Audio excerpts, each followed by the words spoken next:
amongst their claims that they really care about the topic. They send it to public opinion together. And if you don't like all of the parts that you do want, the so-called limit.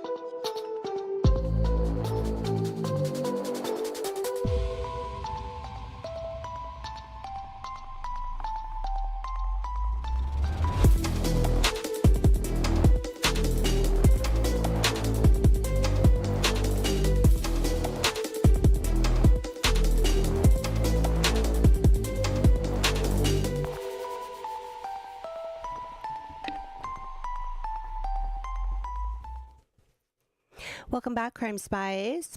Who's ready to finally watch this subcommittee hearing? Me. Got a new modem yesterday. Tested it out on the other subcommittee hearing I wanted to watch. And aside from a couple settings that had to be adjusted, looks like we're good. Didn't drop any frames, none. Ooh. Let's see here. I'm gonna get out of studio mode and it's a little early for me. You know, I used to get up at dark 30 and like the last month, I can't seem to get out of bed. I stay up too late. Okay, so I wanted to see it is, wait, where's my, oops, not what I wanted.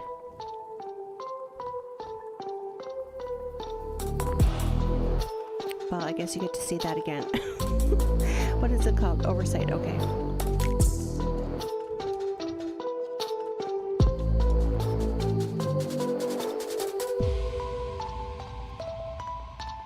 I have to figure out how to stop that when I started on accident. And another thing I can't seem to figure out. Here it is.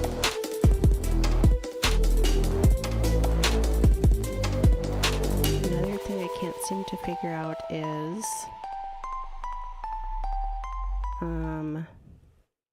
the restream. Okay, so there's some weird setting. You know how like I set up an event? That's what it's called. You schedule an event and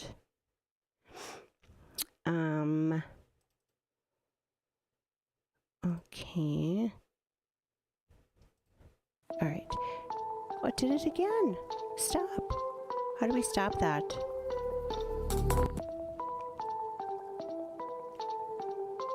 How do you hit escape? Nope.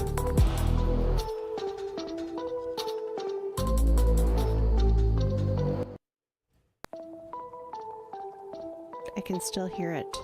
God. It's not what I wanted. Why does it keep doing it? Remove?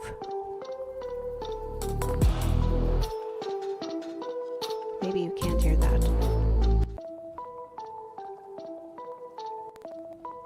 Stop. Oh no. Okay, so but it isn't one thing, it's another thing.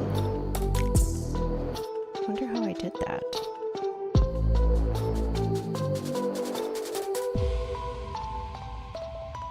I have to add that to the list.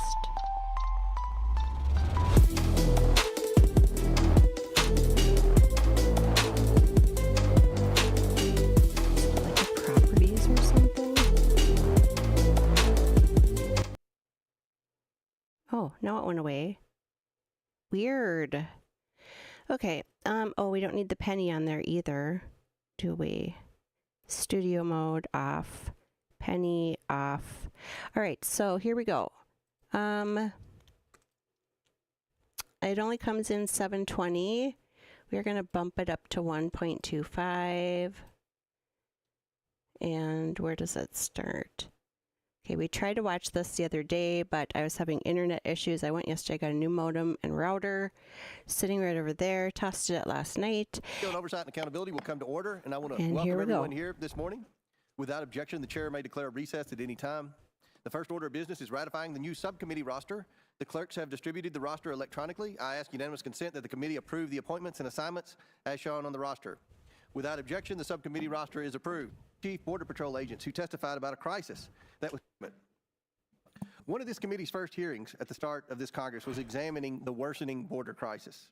We heard from 2 Chief Border Patrol agents who testified about a crisis that was setting records for illegal border crossings, migrant deaths, narcotics seized, and suspected terrorists arrested trying to illegally cross the border. Tragically, the Biden administration did not pay heed to their testimony, and the border crisis has continued to deepen, affecting almost every American. Just last week, New York City forced children to stay home from school so that illegal immigrants could be housed in their classrooms. Alongside the Homeland Security Committee, the Oversight Committee has been investigating the border crisis, interviewing Chief Border Patrol agents from every sector along the southwest border. We released a staff report yesterday describing their experiences and detailing the hardships of attempting to protect the border without the support of the Biden administration. I urge all my colleagues, including Ranking Member Raskin, to read this very detailed report. Today's hearing is an opportunity to hear from experts with decades of law enforcement experience on how policy decisions made by the Biden administration have led us to the border crisis we are witnessing today. President Biden and his administration have refused to take any responsibility for the catastrophe they created. And now the Biden administration is doing what it does best, asking taxpayers for more money. But more money isn't going to solve much on the border, because what we are seeing isn't a money problem, it's a policy problem. It's a problem of not enforcing U.S. immigration law. No amount of money can fix bad policy. Make no mistake, a blank check in the hands of the Biden administration doesn't mean more border security and less illegal immigration. A blank check doesn't mean more detention and removals of illegal aliens, which is what is needed to stem this crisis. A blank check means more Biden administration policies undermining U.S. immigration law. A blank check means even faster releases of more illegal aliens into the interior of our country. A blank check means more agency memos and rulemaking to undermine the rule of immigration law in this country and give administrative amnesty to whole classes of illegal aliens residing in the country. The Biden administration refuses to acknowledge that 3 years of poor policy decisions have led to the situation we find ourselves in today. And it's not getting any better. Preliminary reports indicate that a record-setting 302,000 encounters were made last month on the southwest border. And the majority of those encountered, at least 2/3, maybe even more, are not being detained for removal proceedings. Under the Biden administration, most illegal aliens are released within hours or days of their apprehension. Those illegal aliens, if they even show up to immigration court at all, will enter a court system now saddled with over 3 million cases nationwide. And even if there are issued a final order of removal, it's unlikely the administration will make them a priority to effectuate the removal. Since the beginning of this Congress, House Republicans have worked to hold the Biden administration accountable for policy decisions that have encouraged illegal immigration and overwhelmed law enforcement. We have also worked to pass legislation to solve this crisis. In May of last year, House Republicans passed H.R. 2, the Secure the Border Act of 2023, to restore order within our immigration system. Our solutions are simple. Illegal activity on the border must be met with adequate and timely consequences, not a quick release to await years-long removal proceedings where hundreds of thousands of aliens file frivolous or fraudulent applications that create delays for those who truly qualify. Our message to President Biden is this: enforce the law and restore policies that deter illegal immigration. I thank the witnesses for appearing today and look forward to their testimony. I now yield to Ranking Member Raskin for his opening remarks. Mr. Chairman, thank you very much. Today, our colleagues are using their first full committee hearing of the year to distract from the depressing reality that they failed to bring forward even a single piece of serious bipartisan legislation, much less a bipartisan bill to improve our immigration system and confront our major challenges on the southern border. The 118th Congress is shaping up to be one of the most unproductive in American history, with only 34 bills signed into law in 2023, a small fraction of the number typically enacted in a year. They simply have no program for America and just operate at the beck and call of Donald Trump. It's become obvious that Trump's party doesn't want immigration solutions at the border. They want immigration problems to run against. The other main issue they used to demagogue, abortion, is no longer available to them because the country's negative response to the Supreme Court's destruction of Roe versus Wade. Solutions at the border. They want immigration problems. Oh, that's my Rumba one. Hold on.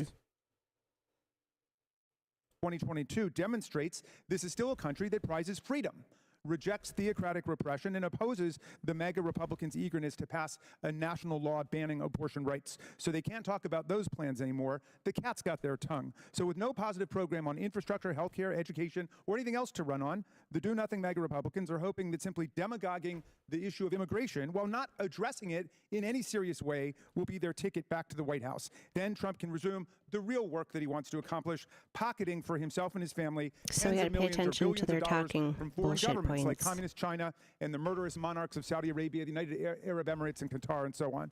But they forget that as with reproductive freedom, the American people have real values on immigration. America is a nation of immigrants, but it's also a nation of laws, and we must make America accessible for lawful immigration while we reduce and discourage unlawful immigration. So where's their plan?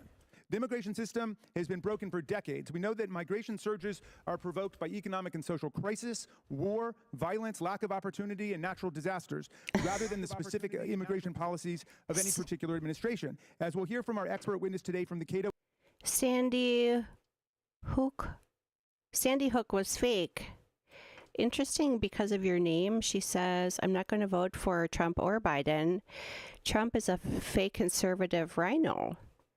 Well, considering your name, I would think that that wouldn't be your opinion, but I do value your opinion. Who would you vote for?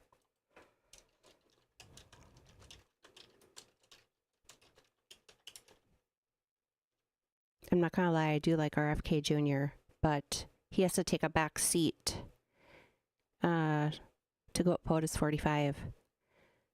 Okay. Thank you for joining me. Sandy Hook was a fake. Institute, scholars across the spectrum have found evidence that it is the strength of our country's labor market, coupled with inadequate pathways to legal migration, that are the domestic factors that best explain the immigration surges that we see. So if we have a record high jobs rate, as we do under President Biden, 4% for 2 years, and a great demand for workers in the country, but far too few legal options for entry to the country, we will be dealing with a lot of unlawful entry. The difficult challenges posed by immigration require comprehensive policy solutions, and that... Pip, pip, cheerio. Happy Friday, Toodly Pip. America is a nation of legal immigrants. We had, so now that I have a new modem and things seem to be going swimmingly, knock on wood, we did yesterday there was Voices of the Victims live stream, subcommittee hearing from Homeland Security, and there were 2 women on there. One was Miss Nobles. Her daughter was killed by an illegal MS-13 gang member, and just horrifying. It could have easily been prevented. So if you have a chance, watch that one. And then also the other witness was Miss Josephine Dunn. Her daughter Ashley died from taking a pharmaceutical, I believe she obtained on the street somehow. She took a half of it. I can't remember if it was like a Xanax or like a Percocet or something. And she took a half of it, and in that one half was enough to kill 2 humans. So yesterday, and I think last week, I also showed you now above my head here is a picture of a penny with that little white powder to the right of it. That's the amount of fentanyl it takes to kill a human. So her daughter's half a pill had double that, assuming the whole pill had 4 times that. Then there was a lady from Harvard who, of course, she had to, basically not answer questions. So again, this is another one on immigration law. I'm actually going to put up the talking points that we had last night. These were the 4, this came up in the hearing. They were talking about in the American Constitution, Article 4, Section 4, Clause 2 is the invasion clause. And they were talking about unconventional warfare. There's a daily average of 12,000 migrants crossing our border illegally that we know of. It ranges from 10 to 15, so the average is around 12. From 160 countries are coming through our border. There are 8,500 minors since Biden has taken office who are unaccounted for. We can surmise that perhaps they have been sold into some type of trafficking. I don't know. But 8,500 minors unaccounted for. They also mentioned in the hearing yesterday that a lot of the young males that come over do, claim that they are under 18 when in fact they are over 18. So I mean that could be part of the thing. We don't know. Here, this is what I wanted.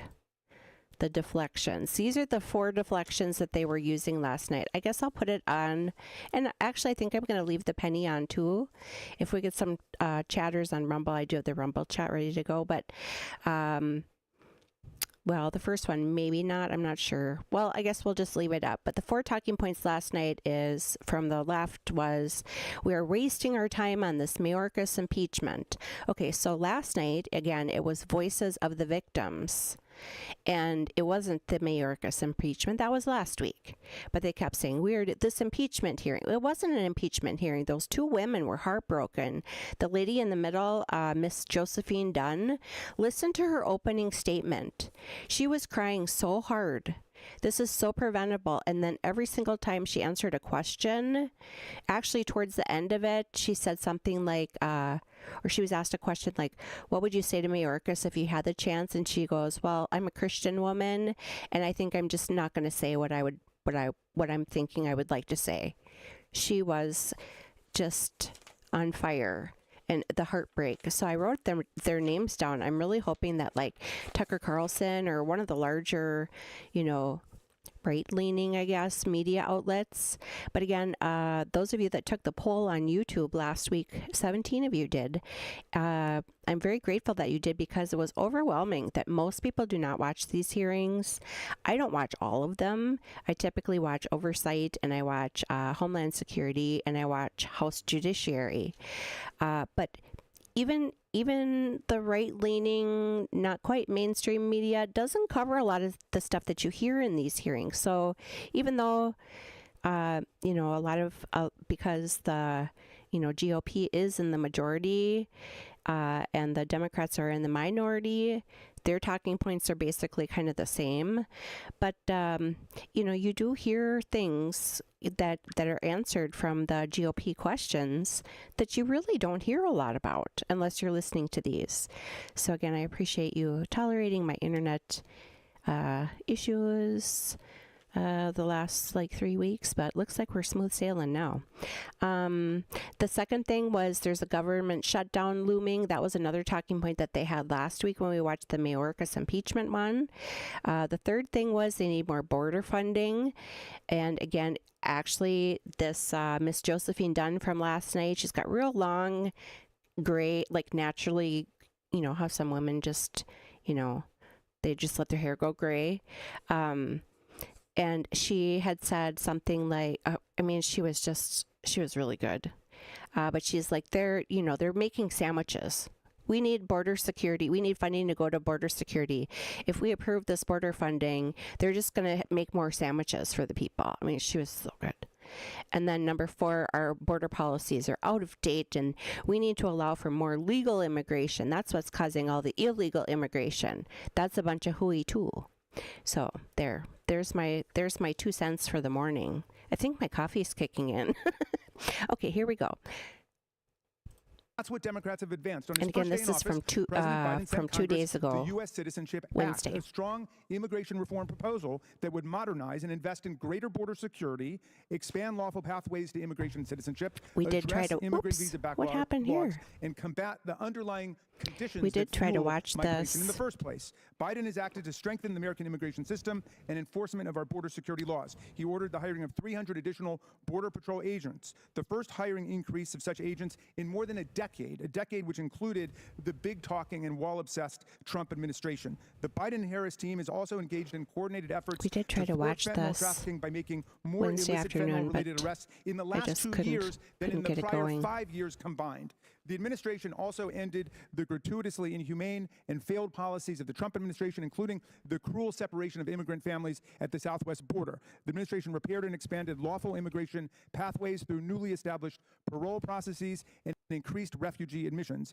It also made historic investments to strengthen enforcement and reduce unlawful border crossings. And the administration is addressing the underlying causes of undocumented migration by engaging in global efforts with our international partners. Taken together, these efforts will make make it easier to get into America lawfully and a lot harder for people and illicit drugs to get into America unlawfully. Our colleagues try to paint these policies as radical. In reality, the Biden-Harris administration has used its rulemaking authority faithfully and appropriately as upheld in court time and again. For example, on June 23rd last year, the Supreme Court sided with the Biden administration in a resounding 8-1 decision to uphold its policy of focusing limited federal resources on addressing unlawful migrants who are suspected terrorists and criminals. But we know it's not enough alone to enforce existing laws. Congress must reform our immigration system and provide adequate resources to support it. Last Congress, House Democrats passed 5 comprehensive immigration bills that would rebuild our broken system and provide pathways to lawful immigration. But this Congress, the mega majority, refuses to bring forward any of the nearly 70 bipartisan or Democratic immigration reform bills already on the table. Instead of engaging meaningfully on these proposals or approving President Biden's requests for robust border security funding, MAGA Republicans have put forth proposals that range from cruel and unworkable, such as their Child Deportation Act, to nonsensical and strange, such as their proposals to defund the Department of Homeland Security and slash the Secretary's salary to $1. They prefer to waste time and resources than to engage in serious negotiations about policies and funding that would work to strengthen the border. This was made clear last week in their outlandish sham impeachment hearing against Secretary Mayorkas. Our colleagues apparently don't know the difference between a policy disagreement and a constitutional high crime and misdemeanor. Rather than joining Democrats and Biden in good faith bipartisan negotiations to make progress on immigration, they are taking orders from Donald Trump and actively obstructing a bipartisan border deal. Just as Trump is openly hoping for an economic downturn in our robust, low unemployment economy, they're hoping for chaos at the border and trying to stop us from preventing it. These tactics are accompanied by dangerous rhetoric. MAGA Republicans continue to invoke white supremacist, anti-immigration fantasies and conspiracy theories. It's been almost a full year since I invited the good chairman and my Republican colleagues to join oversight Democrats in condemning the Great Replacement theory, and still they fail to denounce this shameful doctrine, which has been invoked by numerous racist and anti-Semitic mass shooters and murderers across the country. America is not a great country in spite of immigrants. We're a great country because of immigrants. Immigrants are essential to our present and our future, just as they've been to our history. And Democrats will continue to stand up for strong laws and opposed to hatred and scapegoating of immigrants. We are here to legislate and to do the hard work of hammering out a bipartisan policy path to comprehensive immigration reform, just as we were a decade ago when House Republicans scuttled a hard-fought immigration reform package that passed the Senate with bipartisan support. We will still be here when my colleagues are ready to step back from the extremist ledge and come to the table working together for effective and pragmatic solutions. Thank you very much, Mr. Chairman. I yield back. I'm very pleased to introduce our witnesses today. Joseph Edlow most recently served as Acting Director of U.S. Citizenship and Immigration Services under the prior administration, and prior to that role, he served as their Chief Counsel.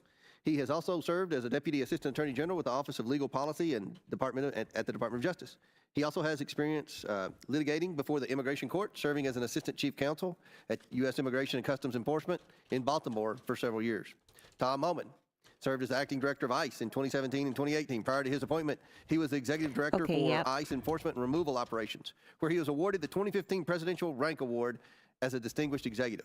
He brings over 3 decades of... Okay, so again, we did try to start watching this the other day. I had to delete them because I was having problems, but I have a new modem as of yesterday afternoon.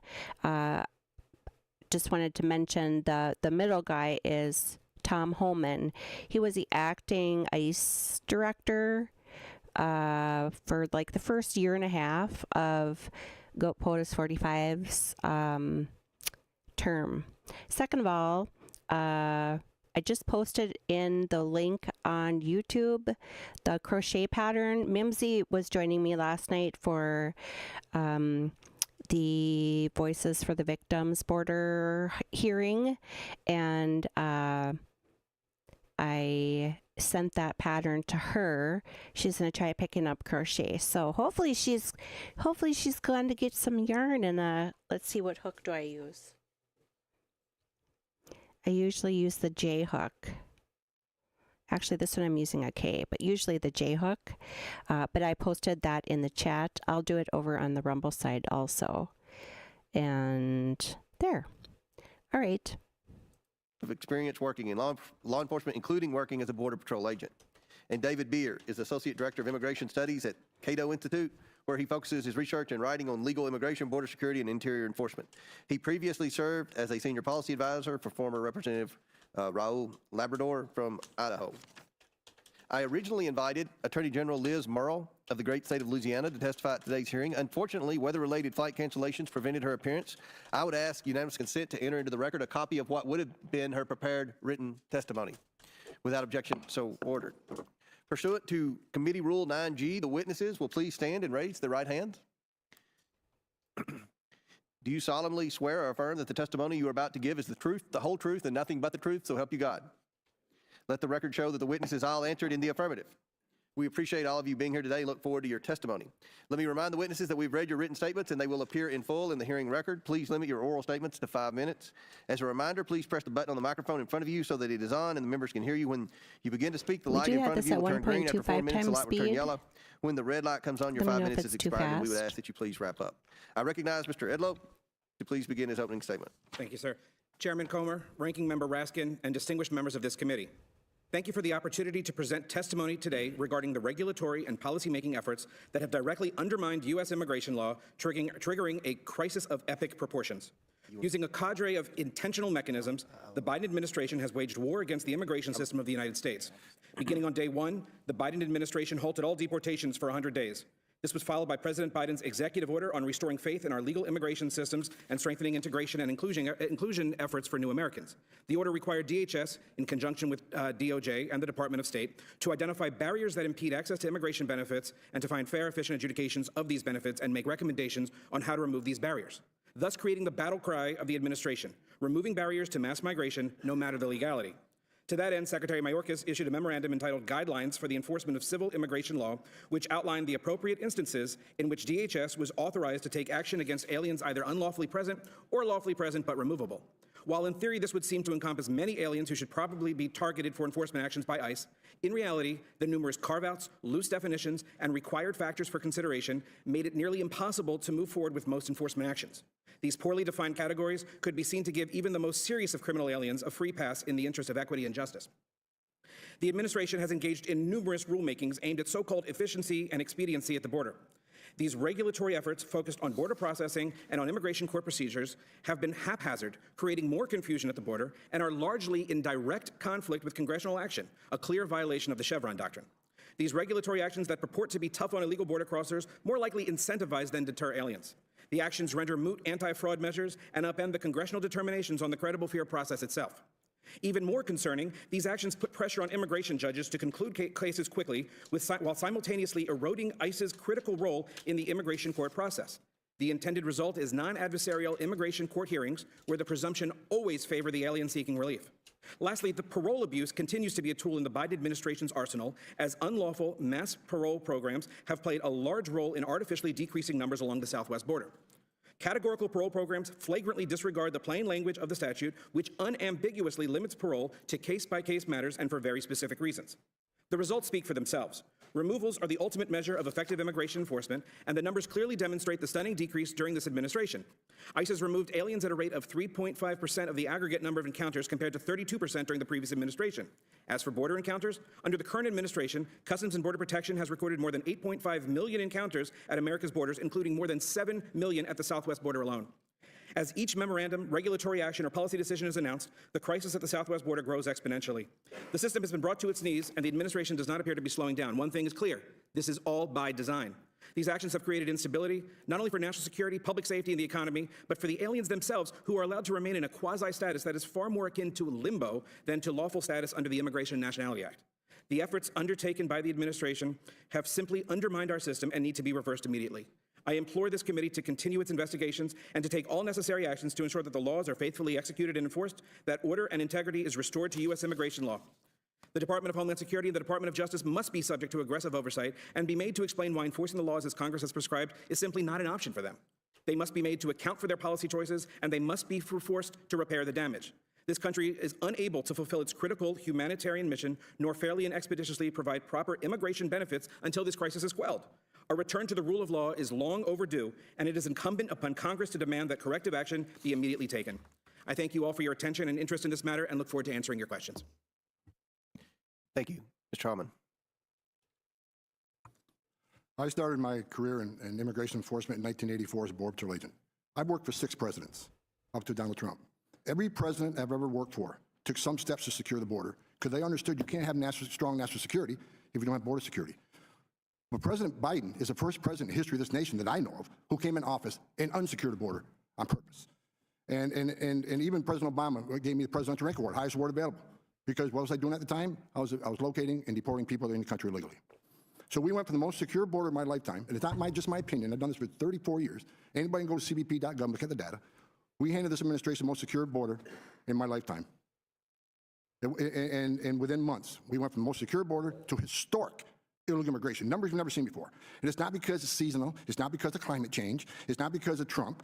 This is by design. We already heard about some of these people are coming because of economic reason or natural disasters. The bottom line is, when you claim asylum, you must be escaping fear and persecution from your home government because your race, religion, political affiliation, or membership in a particular social group. That is not the fact. If you look at immigration court data over the last 10 years, you'll see that nearly 9 out of 10 people who claim asylum at the border never get relief from U.S. courts that simply don't qualify. But they're coming and staying because of Biden's promises.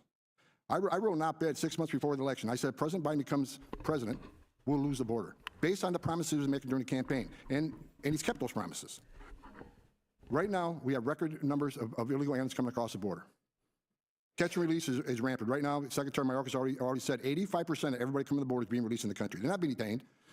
And why are they being detained? Because of 2 reasons. Number one, because he knows, like I do, that vast majority of these people will be ordered removed 5, 6, 7 years down the road, maybe 10. He also knows the Homeland Security Life Cycle Report says if you get an order removal and you're in an ICE bed, you get removed 99% of the time. But if you're not in detention, your chances of being removed are slim. If you're a family unit, it's about 6%. That's why they're releasing them. Thousands of empty ICE beds sitting there right now, already paid for by the taxpayer. They'd rather release them because they know the vast majority will lose their case and they'll be ordered removed. But if they're not in detention, they won't be removed. So this administration comes up with what they call lawful pathways, which I think are illegal, and I think they'll lose when the decision of the courts come out. The CBP One app, 95.8% are approved. Where's the case-by-case analysis that is supposed to be done for people for parole? It's not being done. It's a shell game. They move thousands to the port of entry so they can claim less illegal entries between the port of entries, but it's failed. Because November, December, we saw record amounts of crossings on the border, over 300,000 just in December. And people who say that the border's not in crisis, I tell you this, in 2020, the total encounters on the southwest border is 646,000. This year, 3.2 million, 5 times what we saw during last year's Trump administration. Let's play that again. Court orders are years out, but this administration's counting on it. You overflow 646,000. Record amounts of crossings on the border, over 300,000 just in December. And people who say that the border's not in crisis, I tell you, 8%. So this administration comes up with what they call lawful pathways, which I think are illegal, and I think they'll lose when the decision of the courts come out. The CBP One app, 95.8% are approved. Where's the case-by-case analysis that is supposed to be done for people for parole? It's not being done. It's a shell game. They move thousands to the port of entry so they can claim less illegal entries between the port of entries, but it's failed. Because November, December, we saw record amounts of crossings on the border, over 300,000 just in December. And people who say that the border's not in crisis, I tell you this, in 2020, the total encounters on the southwest border is 646,000. This year, 3.2 million, 5 times what we saw during last year's Trump administration. Court orders are years out, but this administration's counting on it. You overflow the system. It'll push these court dates back 7, 8 years. And what's going to happen? 7, 8 years for them to get their court 7 years date. down the road, they'll have a USC child. They'll have 2 USC children. They'll get phone calls from, the director of ICE will get phone calls from the Hill saying, why'd you remove that person with 2 USC kids? Well, he didn't have 2 USC kids when he entered the country legally. So now that he has 2 USC kids, he's immune from the law. The court order means nothing. So here's what I'm looking for. If for people who demand these people have a right to claim asylum, they have a right to due process. I agree. But due process doesn't mean anything if the final decision of the courts is not executed and people aren't removed. So if it takes 5 or 6 years, they still must be removed, or the system means nothing. I've been attacked numerous times because I worked for President Trump. They said our policy is inhumane. I've been called a racist and a bigot by members of Congress. Well, let's get one thing straight. Under President Trump, illegal immigration went to a 45-year low, 83% decline in illegal immigration. There's been several studies saying 31% of women that make that journey through cartels get sexually assaulted. So let me ask you a question. I'll make a point. When 83% less people are coming, how many migrants didn't die crossing the border when 83% less were coming? How many people didn't die? How many people off the terror screening database didn't try to come to the country because Border Patrol was 100% vigilant on the line and now overwhelmed? How many women and children didn't get sex trafficking to the United States forced into sex slavery, forced labor, debt bondage. How many billions did the criminal cartels not make? He does talk Under really President fast. Biden, where they call this humane, over 1,700 migrants have died on U.S. soil. Historic record, not counting the Darien Gap in Mexico and Central America. 112,000 Americans dying from fentanyl. Historical increase in sex trafficking, forced labor, and debt bondage. Almost 100,000 missing kids that were released by ORR. 440,000 unaccompanied children entered the country through the service of the cartels. Someone needs to explain to me how that's humane, any of this stuff. And a record number of people off the terrorist watch list being arrested. 1.9 million gotaways. 1.9 That million statement alone gotaways. should convince anybody on either side, 1.9 million gotaways, the border is not secure. It's ridiculous to claim so. Thank you. Chair recognizes Mr. Beer for his opening statement. Chairman Comer, Ranking Member Raskin, and distinguished members of the committee, thank you for the opportunity to testify. For nearly half a century, the Cato Institute has produced original research showing guy's a that real a freer, dipwad. more orderly, and more lawful immigration system benefits Americans and protects the rule of law. Congress's mandate is simple: create legal ways for Americans to associate, contract, and trade with people born in other countries. I'm also going to reiterate the fact that I still am having difficult finding the clip from Glenn Beck last summer. I was coming back from the grocery store, and he was talking about, I think it was either Putin or Xi from China, and they, I don't know, during an interview, I'm not even sure of the time frame, but one of them had talked about, if they were to invade a country, how would they do it? And the whole layout was a little bit at a time. And like I said, just some of the numbers that popped up yesterday. Tom Homan just said 1.9 million gotaways since Biden has been put into office. Currently, the average is 12,000 migrants from 160 countries. Well, 12,000 per day. And then so far they've counted 160 countries. And Putin, either Putin or Xi, whichever one, had said that was like their layout of how to invade a country. Little dribbles at a time. 12,000. Think about it. Like the girls are... we went and saw Ed Sheeran at the U.S. Bank Stadium in Minneapolis, and the crowd was record break. He broke the record Garth Brooks had of like 72,102 or something like that, 72,000. That place was packed. So think about it, 12,000, that's what, 6 days? 6 days, that's how many migrants are coming in? Every 6 days to fill up a U.S. Bank Stadium where the Vikings play. Unbelievable.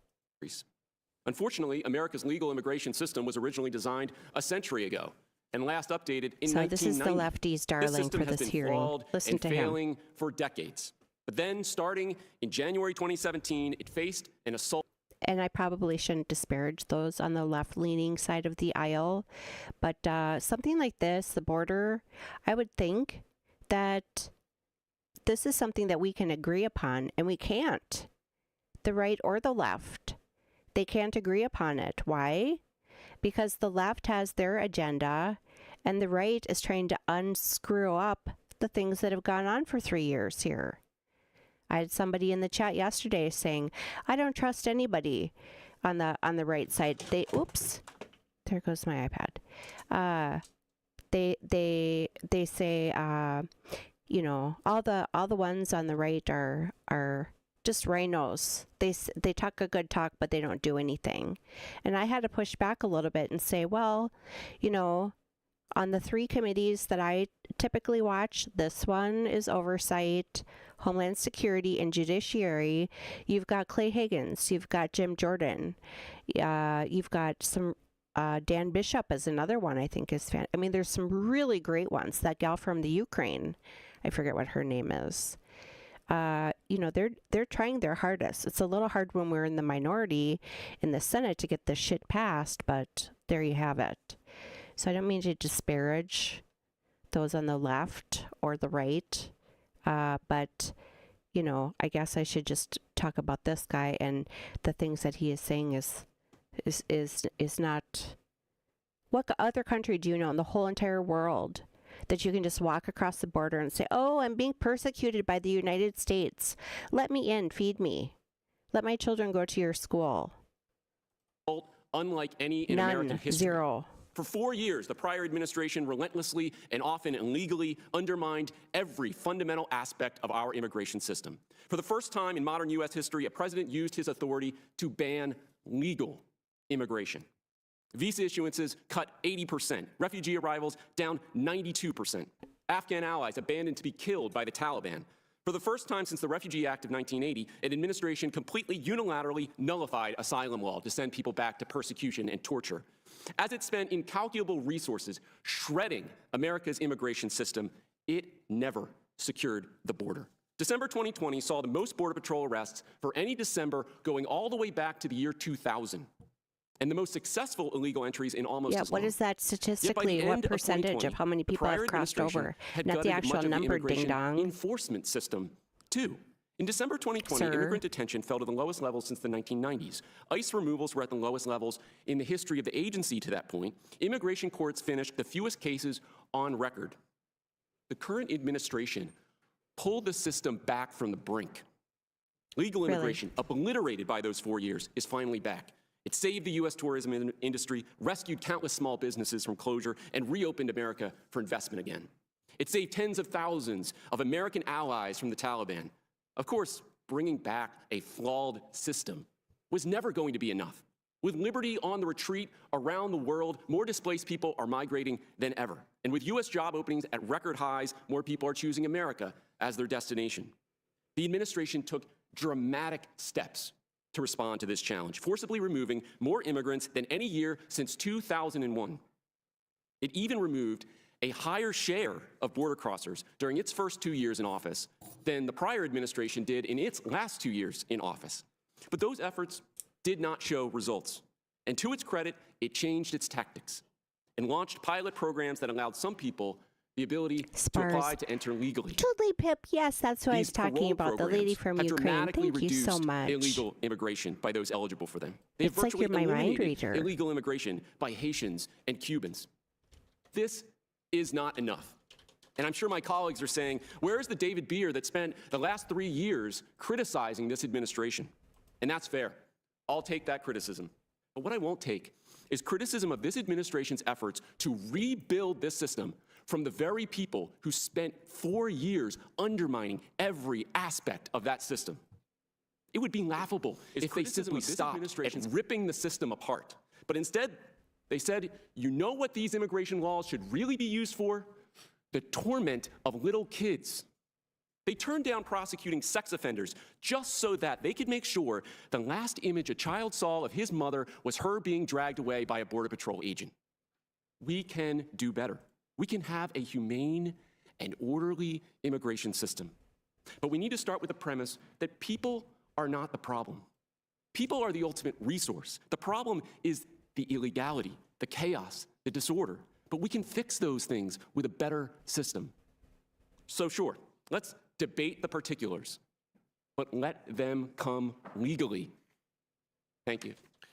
Now we'll begin the question and answer portion of the hearing. Chair recognizes the chairman of the National Security Subcommittee, Mr. Groffman from Wisconsin, for 5 minutes. Thank you very much. Just to clarify a couple things, people make it sound like it's impossible to come here. Last year, I don't know if we have the final figures, but almost 1 million people were legally sworn in as new citizens in this country. And as far as keeping families together, we're now at a point where, depending on the month, 7,000 to 9,000 unaccompanied minors without either parent are allowed in this country, and some just taken off to foster care to somebody who's completely unrelated to them. So both, it is not at all true to. Sir, guess what? I got a new modem. If you were on Twitter, I found this really great, like, ape blow drying their hair that says, "I'm back." We are watching the committee hearing from Wednesday regarding how the Biden administration is basically ignoring our immigration laws. So we did one last night just to test the new modem, and smooth sailing, sir. Poor Baker the other day. He invited me on his live stream, and we were talking, and all of a sudden, poof, I was gone. That won't happen again, sir. And I think I just saw... Oh, you're making cookies. Are you making spritzes? Those are my favorite. And Amazing Disgrace is back. I'm tired of being browbeat by made-up stories. Okay, so Amazing Disgrace was with me and Mimsy, and Scott McGinnis stopped in for a while too last night regarding those women I was talking about in the beginning that were sharing their stories. It was called Voices for the Victims. Miss Josephine Dunn, her daughter had died from a fentanyl-laced pill, and Miss Nobles, her daughter, had died at the hands of MS-13. For those of you who are familiar with MS-13, when they, red rum someone, if you will, they do it in the most painful, torturous manner possible with machetes and very sharp knives. So my chat wasn't working, but we are going to fix that here shortly. So welcome and happy Friday. So we're just people can't find a way to getting come back here. to They have all these watching visas, this. and almost a million a year are sworn in as new citizens, and we are proceeding with the process. 8 to Yeah, it was 10,000 tough to kids hear, left in wasn't here it? without their parents. Now, Mr. Holman, is it a criminal act to enter the U.S. without authorization between points of entry? Yes, a violation of Title 8, USC 1325. It's a criminal act. Right above my Okay, head. so yeah, a criminal act. Many of the illegal aliens we see across the Southwest. So we're going to hear a lot about like the fentanyl, the illegal immigration. Again, these are just some talking points from last night. 1.9 million gotaways actually was from this morning. 8,500 minors are unaccounted for since Biden took office.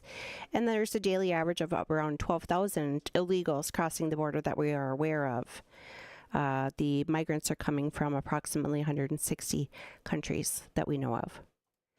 Oops. And you're going to hear a lot about the fentanyl. So I put the penny above my head here.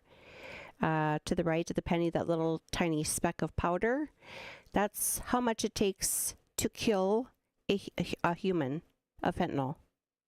Border have smartphones and luggage. They also, by the way, I'll stop right there.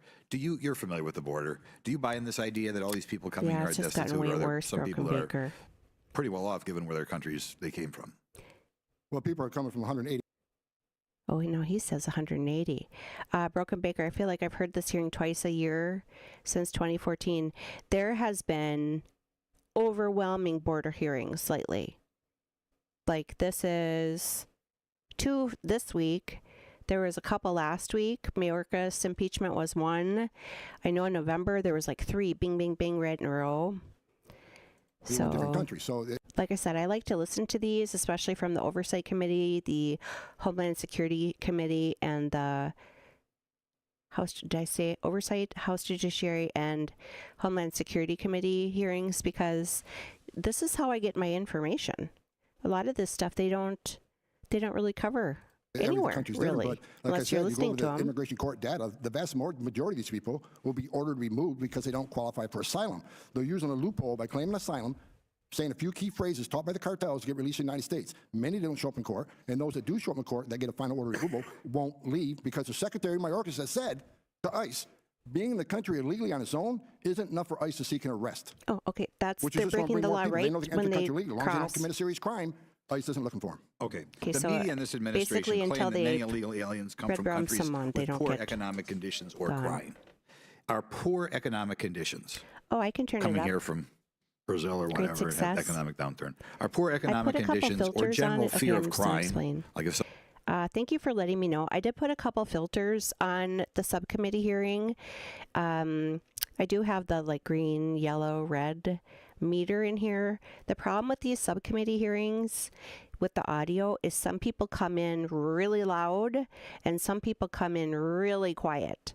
So if I want to do anything other than like manage the audio, it's kind of hard.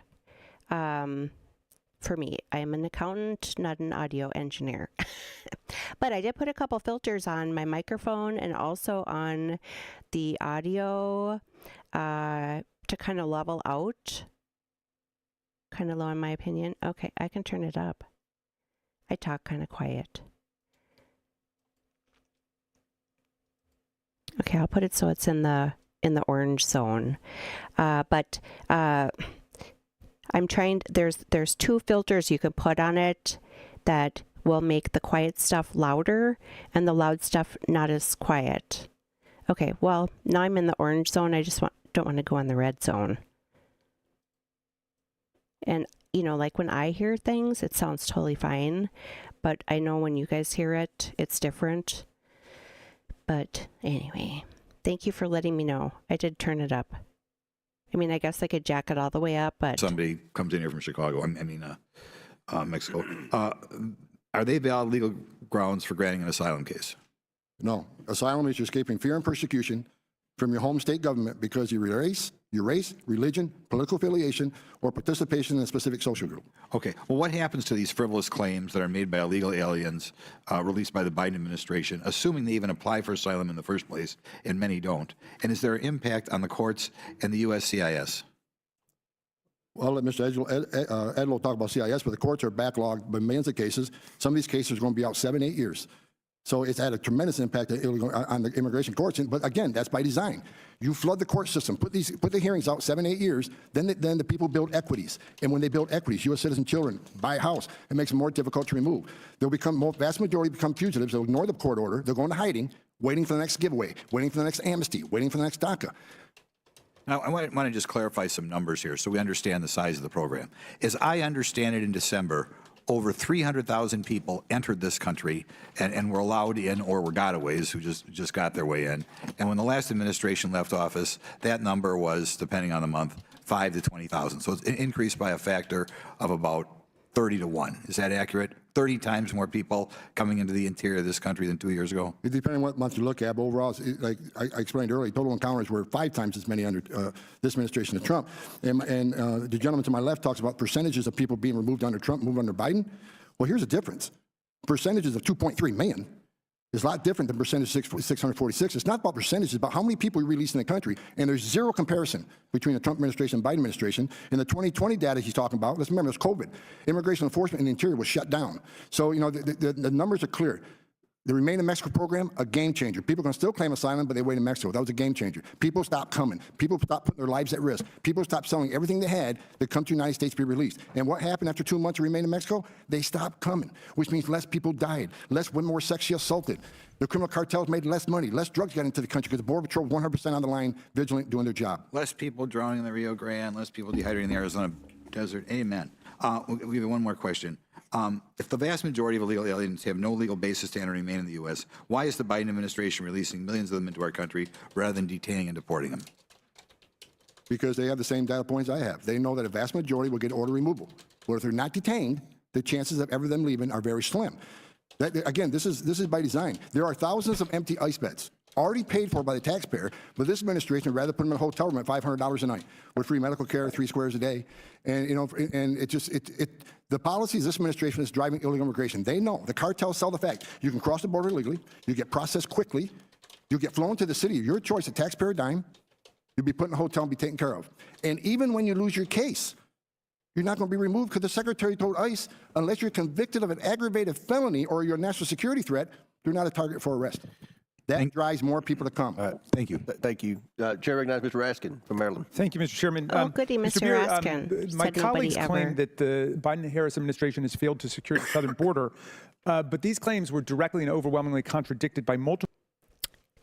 I wear headphones and have volume on 72. Oh, okay. Yeah, I did put them both up. Like I said, the incoming audio, especially these subcommittee hearings, suck bad. So I'm just trying to find a happy medium. The filters, in my opinion, are helping. But again, I don't really listen on my iPad to double check, but I know it's a work in progress.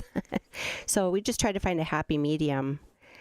And like I said in the comment, you know, that's why I like using the OBS, because each source of audio you can adjust versus like StreamYards or Restream, like you're stuck with what you get. So the 2 filters that I put on, I forget what they're called, but the The one for the video I haven't tinkered with as much. There's a compressor and an expander. So the compressor is working to like lower some of the like people that come in too loud, and the expander is trying to boost the people that are coming in too soft. I only did the test on my microphone.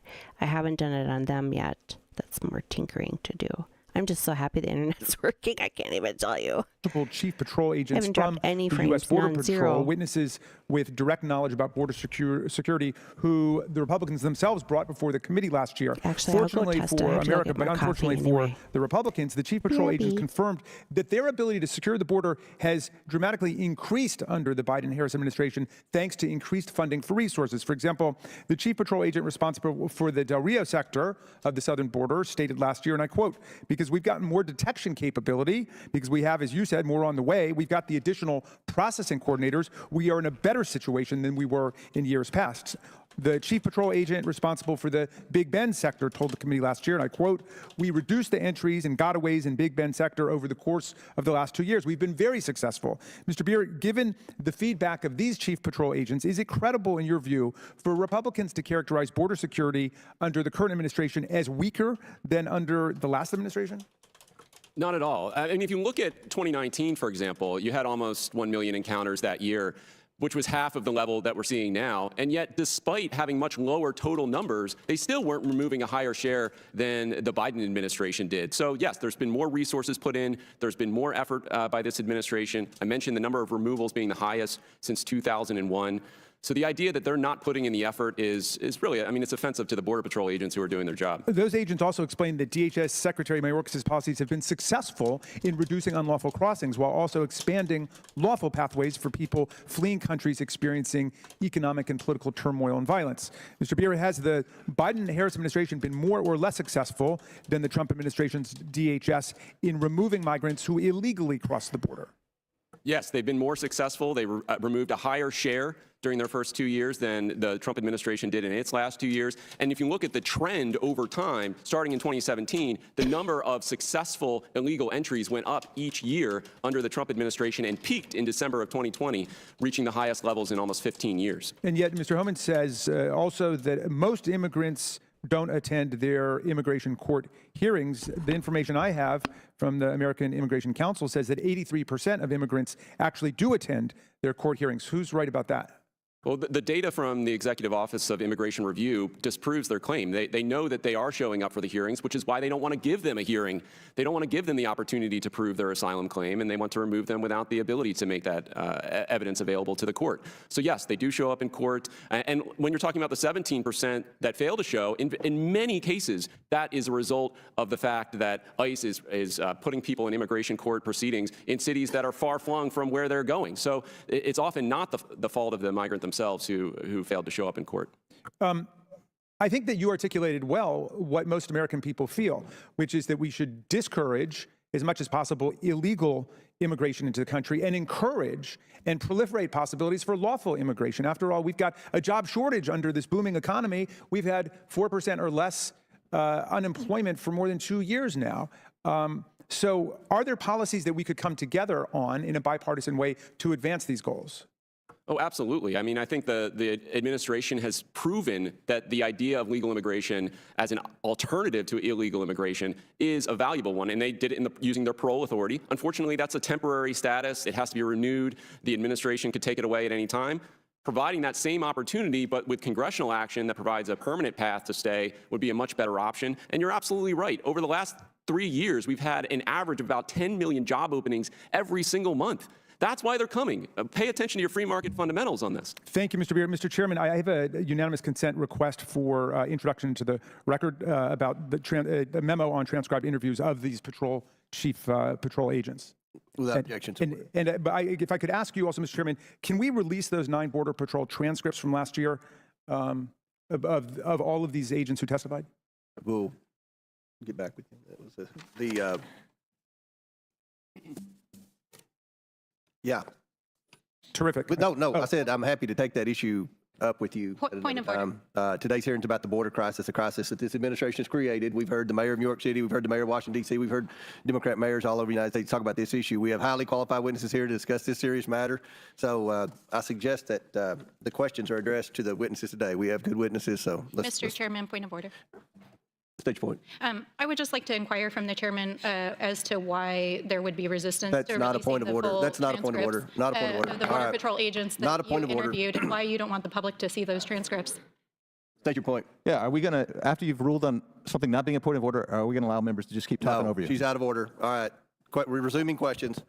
I'll recognize myself for 5 minutes. Mr. Edlow, can you provide specific examples of Biden administration policies that have contributed to the historically high level of illegal immigration we're currently witnessing? Certainly. And let me start by saying, Mr. Chairman, I actually agree with the previous point that we want to have policies that encourage legal immigration and disincentivize and deter illegal immigration. The problem that we're seeing right now are that the policies that have been put in place by this administration, specifically the regulatory actions aimed at credible fear determinations and at how the immigration courts are supposed to function, do exactly the opposite. The circumventing lawful pathways regulation, which creates a presumption that someone is or is not eligible for asylum if they've come over unlawfully, there are so many loopholes in that one that if you bring a child, you're going to be able to go claim asylum, whereas you wouldn't if you didn't have a child. So it's going to encourage more illegal immigration, more families coming across. Certainly the memorandum from Secretary Mayorkas that limits the amount of, or that limits the categories rather of people who can be removed. Again, those are so narrowly defined that it's going to create an incentive, not a disincentive for people to come over. So does the high flow of illegal immigration divert resources used to adjudicate other immigration benefits? And if so, is there an impact on individuals seeking other immigration benefits? Absolutely. You know, looking at USCIS, the backlog of affirmative asylum cases for people that are in this country that are trying to get asylum, the backlog of affirmative cases for people seeking all sorts of immigration benefits. And Mr. Chairman, right now, I actually represent a couple private immigration clients, and I can tell you the lines are very, very long because so much of the resources have been put to address or to funnel in people from the southwest border instead of focusing on large other swaths of legal immigrants that are trying to come do this the way that we've always said under the law. The bottom line is the law is not being followed. If the law was being followed, we wouldn't be here. So what policies would the administration need to implement to start to get the situation under control? The first policy is simply follow the law. Start with expedited removal. Make sure that people who are going through are getting their credible fear, but that they are detained during that process as Congress has prescribed. Move forward with that. Get them into immigration court as quickly as possible. The previous administration, we did that. We had people in immigration court quickly. Okay, Mr. Holman, we've traveled to the border, this committee, the majority members of this committee several times, and we've heard from many complaints from our Border Patrol agents. Can you describe how the Biden administration has hampered the ability of ICE officers and ICE prosecutors to enforce immigration laws? Yes, I will, but I want to address just a couple of things that were said perfectly. Mr. Raskin, I never said a majority of the aliens didn't show up in court. I said a majority won't leave in their order removed, so that was not right. And just heard the expert witness for the Democrats say that's why they're coming. A job. That's why they're coming. So again, it's showing abuse of the asylum process. That's not what asylum is about. So thank you for that, sir. And then finally, a comment was made about separating mothers with children. Let's not forget, 440,000 children enter this country through the use of criminal cartels in the hands of criminal organizations that self-separated from their families because of policies of this administration. We've also, this administration's lost track between 85,000 and 100,000 children that were released to so-called sponsors that we can't find. They have no idea who they are, if they're in danger, who's taking care of them, and what they're doing. But we do know this. There's been many investigations where children were found in meatpacking plants, cleaning up entrails on a midnight shift, forced labor. So I want to mention that. And the biggest thing about the border, when you cause a crisis this big, when you make promises, you can enter the country legally, you'll be released quickly, because this administration's not enforcing the law. The only thing they've done is send more resources to the border to process quicker and release quicker, because they care about the optics. When you do that, more are going to come. So when they overwhelm the border patrol, I can tell you right now, in the last several months, there's been times where there's certain sectors on the southwest border where 100% of border patrol agents were pulled off patrol to come in and process. When you do that, the criminal cartels have a field day.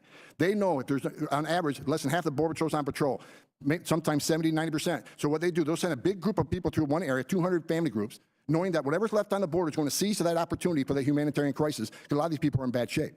Meanwhile, there's hundreds of miles of border empty. So what they have done is overwhelm the patrol. So I've had border patrol agents tell me they've used the term broken arrow.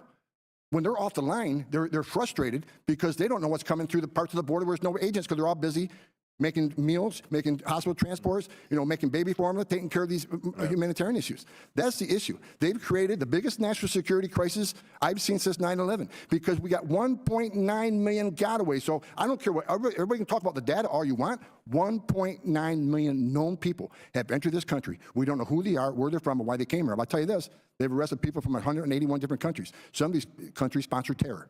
They've arrested over 300. If you don't think a single one of that 1.9 million didn't come here to do us harm, then you're ignorant to the data. All right. Very good. Thank you. Chair recognizes Ms. Norton from Washington, D.C. for 5 minutes. Thank you. Thank you, Mr. Chairman. First, let's be clear. The Trump administration's immigration policies were not about border security. They were about xenophobia, demonization, and cruelty. In April 2018, the Trump Department of Justice adopted its infamous zero tolerance policy, in which more than 5,000 children were heartlessly separated from their parents upon crossing the southern border. Studies have shown that this policy caused severe psychological trauma for children and parents who were subjected to it. The Trump administration also worked relentlessly to undermine the Deferred Action for Childhood Arrivals program, which provides protective status to individuals who came to the country as children. The Trump administration's cruel assault on this program meant that people who have lived in the United States since childhood, gone to school in the U.S., and now work in the U.S., lived under the threat of deportation to countries that they have no connection or to accept them as place listed on their birth certificate. Then President Trump famously imposed xenophobic travel ban on individuals from Muslim-majority nations, which was challenged in the courts. Mr. Beer, what were the humanitarian consequences of these punitive and restrictive immigration policies? Well, first of all, let's talk about family separation for a moment. The administration claimed that the reason why we needed to separate kids from their parents was because they had zero tolerance. They were going to prosecute everyone. We're going to prosecute every law on the books, every immigration law, every drug law. That was a lie. They never prosecuted more than 32% of the people crossing the border. They turned down huge numbers of single adults to specifically target children so that they could take them away from their parents. It was an intentional action in order to cause the trauma in the children. They had no plan whatsoever to reunite the kids that were being taken from their parents. And that's the most appalling thing, is that they knew that these kids were going to be lost in the system, and they had no intention of fixing it unless they got caught. And ultimately, they did get caught by the courts that ruled the policy was unconstitutional and undermined the rule of law. The travel ban was equally abhorrent in separating families because it blocked even spouses of U.S. citizens, spouses of legal permanent residents in the United States were separated from their families. Minor children were separated from their families simply because they were born in some country, not because they ever lived there even. Just because they're Iranian by birth meant they were banned from coming to this country. So thousands of families separated by that abhorrent policy, which undermined one of the most basic premises of the Immigration and Nationality Act, which was reformed in 1965 to make sure that every country, every nationality was treated equally. So this last administration really did do as much as any other to undermine the rule of law in the United States. I just want the record to show that the Biden-Harris administration has removed a higher percentage of people who crossed the southern border illegally in the past 2 years than the Trump administration did during its last 2 years. And in fact, migrants were more likely to be released after an arrest along the southern border under the Trump administration. Mr. Beer, would you agree that the Biden-Harris administration's efforts to reform our immigration system have been more effective than those of the Trump administration? And if so, how so? Well, absolutely. Let's talk about Title 42, which banned asylum along the southwest border. And the prior administration knew that this was going to return people to Mexico, where they would face criminal cartels, they would be trafficked, they would be raped, they would be subject to all sorts of depravity. And yet, when the Biden administration got rid of that policy in May of 2023, what happened was, when you get rid of the policy that says you can't apply for asylum, what happens? People try to evade the Border Patrol. They try to enter illegally. That getting rid of Title 42 actually helped secure the border, brought down the number of gotaways on a monthly basis by 50%, because people went and sought out a Border Patrol agent and said, you know what, I'm not going to put my life in the hands of a smuggler. I'm going to put my hands in Border Patrol's hands. And so this really did incentivize people to cooperate with the law. Talk about the parole programs, how effective those have been in getting people to apply to come legally. They just act like it's a change in category. They move people from illegal to legal. That is totally not what it's like at all. Crossing the border illegally involves a risk to life. It involves Border Patrol resources. We just heard about how the Border Patrol is overwhelmed. Well, they want to make it even more overwhelmed by getting rid of these effective policies. All right, time's expired. Chair now recognizes Chairman of the Judiciary Committee, Mr. Jordan from Ohio. Thank you, Mr. Chairman. Mr. Holman, Mr. Beer said that everything is wonderful in the Biden administration when it comes to the border. I think he said in his opening statement they are rebuilding the system. They're pulling it back from the brink. Do you agree with that assessment that Mr. Beer has of the Biden administration? Absolutely not. They tore down the system. You know who else disagrees with him? Democrat mayors. Democrat mayors in sanctuary cities. It's amazing to me that these sanctuary cities are sanctuary cities until it's actually time to provide sanctuary. But they disagree with him as well. So you said earlier, both you and Mr. Edlow, you said this is by design. This is intentional. I mean, and you see, basically, I think if I got it right, you said three main things. Stop building the wall, get rid of Remain in Mexico, and release people when they get here. And that incentivizes people to come from, I think you said 181 countries come to the border because they know there's no wall to get over, there's no wait in Mexico, and they're going to get released to wherever they want to go. Is that Absolutely. right? The first few days in office, President Biden signed over 90 executive orders abolishing all the policies that were proven effective based on numbers. Anybody can go to cbp.gov and look at the numbers. But I want to address one thing real quick. Sure. I'm sick and tired of people in Congress talking about xenophobic and racist policy of the Trump administration. We enforce the law. If I'm a racist, what's that make Congress? They wrote the law. We're not making this up. We're enforcing laws enacted by Congress. Second of all, about the family separation thing, because talking about tearing babies out of mother's arms. I'm the only one in this room that's been on that border. I'm the only one that's interviewed girls as young as 9 years old, been raped multiple times. You look in their eyes and they're dead. Their souls are gone. They have every ounce of what they think is humanity is gone because they were raped numerous times by criminal cartel members. I stood in back to a tractor trailer with 19 dead migrants at my feet, including a 5-year-old little boy. I've seen many dead bodies on the border. I've been down there numerous times this past year where border patrol agents are giving CPR to an infant child 6 months old. I've seen border patrol agents, heroes, patriots, who jump in the river with 60 pounds of gear on, put their lives on the line to save lives. What the whole thing about zero tolerance was to save lives. Maybe if we prosecuted people, they stop bringing their children through that process. Maybe less people will die. Maybe less women will get sexually assaulted. That was the reason. It wasn't to tear babies out of mother's arms, to prove a point and not reunite them to make it cruel. That wasn't the purpose of the law. And there was nobody that saw that we aren't going to reunite them. We're just going to call this a terrible policy. That's a false statement. That's a lie. I was there. I was involved. Don't say that we had no intention of reuniting these families. It's ridiculous. Mr. Holman, which sort of raises, I think, the fundamental question. If this is intentional, if it's by design, why would they do it? What's the overall objective? That's what I can't figure out is why would they do it? You know, I ask myself that question every morning. President Biden voted for border barriers. He voted for the Secure Fence Act. Why did he stop building them then? You know, because this is political. There's no other reason. I'll ask anybody, what is the downside on less illegal immigration? What's the downside in having a secure border? What's the downside unless women get sexually assaulted? What's the downside unless children drowning in the river? What's the downside unless fentanyl coming to this country kill thousands of Americans? What's the downside unless sex trafficking of women and children? What's the downside on billions of dollars not being made by the cartels? I ask myself the same question. I do not understand it. They obviously see some sort of political future, some political thing that's going to benefit them in the future. People say, well, maybe they're Democratic voters. Maybe, maybe not. But I know one thing, President Biden also overturned the Trump census rule, which millions of these people in sanctuary cities be counted in the next census. What does that mean? It means seats in the House. Yeah. So, you know, I don't know. I can't. You think it's political? I mean, I know what Democrats have said. They've said we should abolish ICE. They've said we should abolish DHS. They've said that they're for non-citizens being able to vote. I mean, I don't know. That's just where the left is.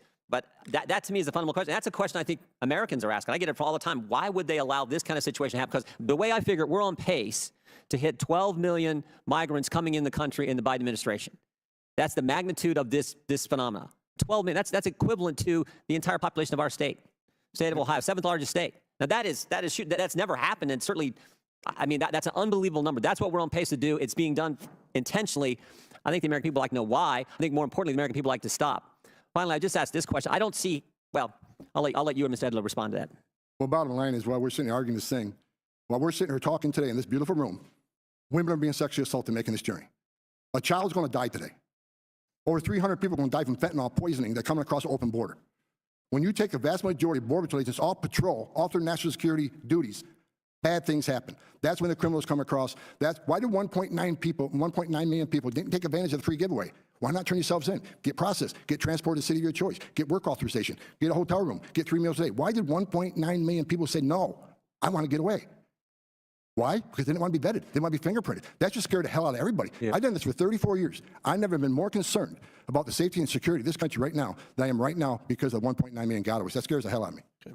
Thank you very much. Chair now recognizes Ms. Ocasio-Cortez from New York City.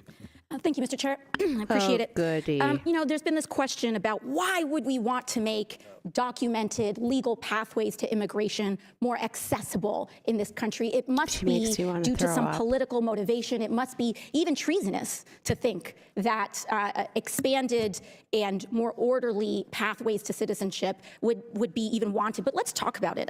Mr. Beer, you noticed, and you noted in your opening and several times throughout this hearing, that U.S. job openings are at record highs, correct? That's right. And have we been able to have a consistent level of among our current citizenship to be able to fill those job openings? Oh, absolutely not. U.S. population growth right now is at the lowest in its entire history. Yes, U.S. population growth is at the lowest in our entire history. And we've seen comparatively, when other countries in similar circumstances, low population growth, but also when they pass very anti-immigrant or just make it very difficult to welcome immigrants legally, what do we see in their economic performance comparative to the United States when the United States enacts proper and open immigration policy? Well, we've seen this in a number of countries. You know, you take Japan, for example. For many years, they had a completely closed society.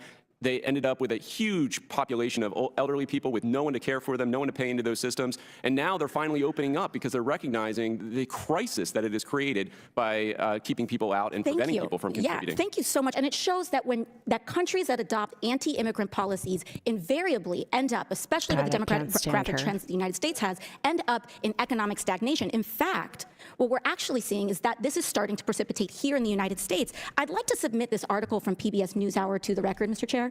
Oh, PBS. Thank you. Now, what we have here is that there are even some lawmakers in states like Wisconsin, Ohio, and Iowa that are proposing the loosening of child labor laws in their state because they have so many jobs that are left unfulfilled. We have seen teenagers dying in states like Wisconsin, Missouri, and Michigan because so many jobs are going unfilled, and many of these Republican legislatures would rather roll back child labor laws and put 11 and 13-year-olds back in the workplace than allow immigrants into their community and do what they've always done. Mr. Beer, let's say 50 years ago, would you say that it would be easier, that the United States perhaps had an easier immigration, more orderly immigration, perhaps an easier immigration policy then than say now? No, I don't think it was any easier back then. It was pretty much the same. We had a pretty much stagnation for a century when it comes to legal immigration policy in the United States. So we've had stagnation. When we go back maybe 100 years, what would you say? Look, before the Immigration Act of 1924, the United States had a process whereby if you were not a criminal, you were not a public charge, you could come into the United States and work and live indefinitely.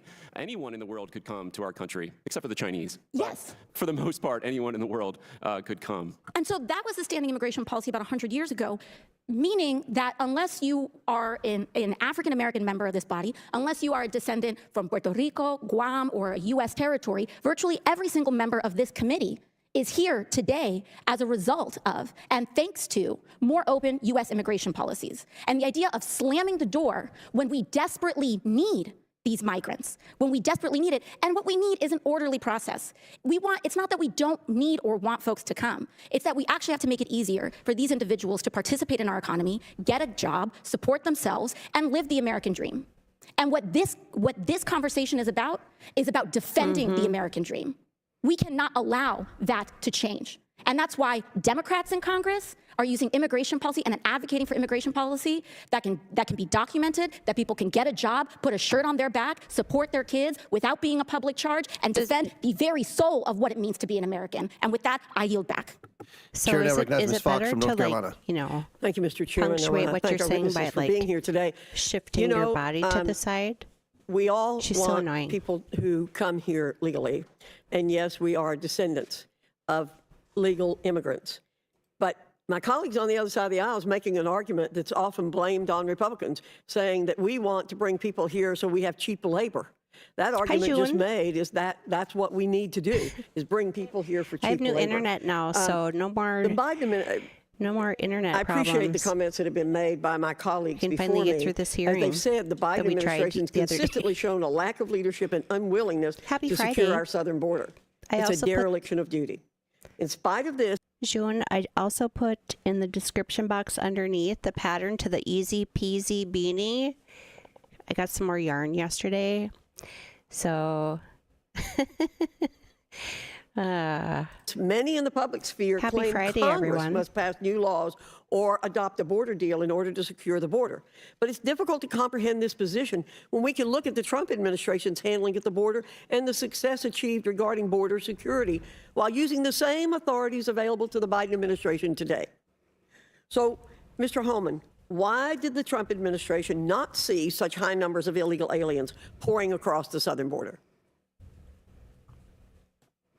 Well, there's many reasons. First of all, the Remain in Mexico program was a game changer.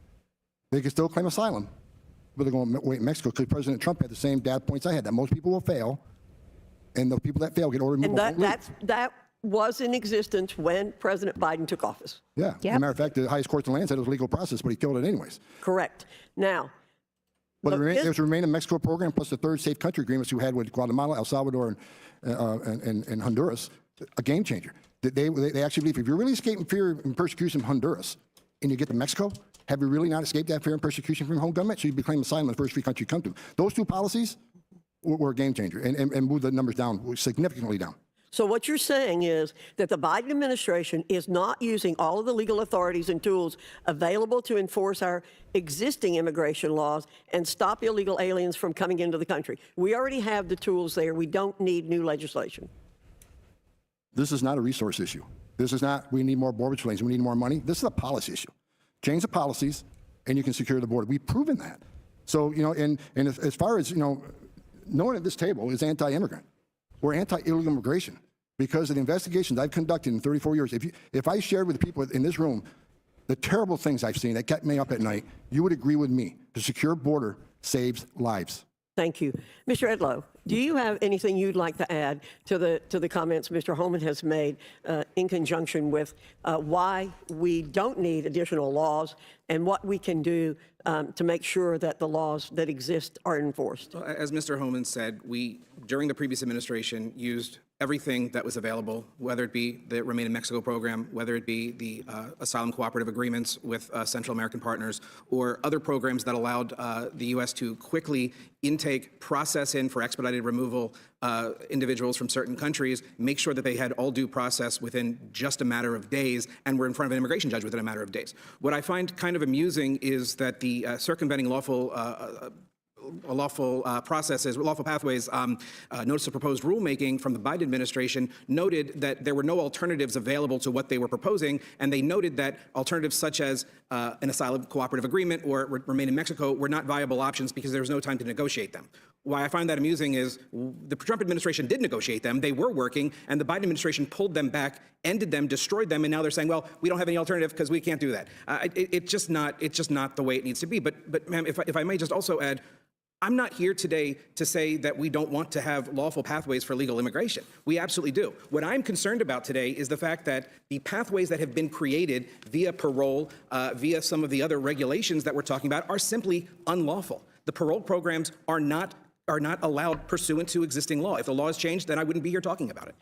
Yes, the Biden administration has been trying to be all three branches of government. It's been trying to be, it is the executive branch, but it's trying to take over through lack of enforcement of the laws, but through regulation to be the legislative branch and the judicial branch. Thank you, Mr. Chairman. I yield back. Thank the lady from North Carolina. Chair recognizes Ms. Brown from Ohio.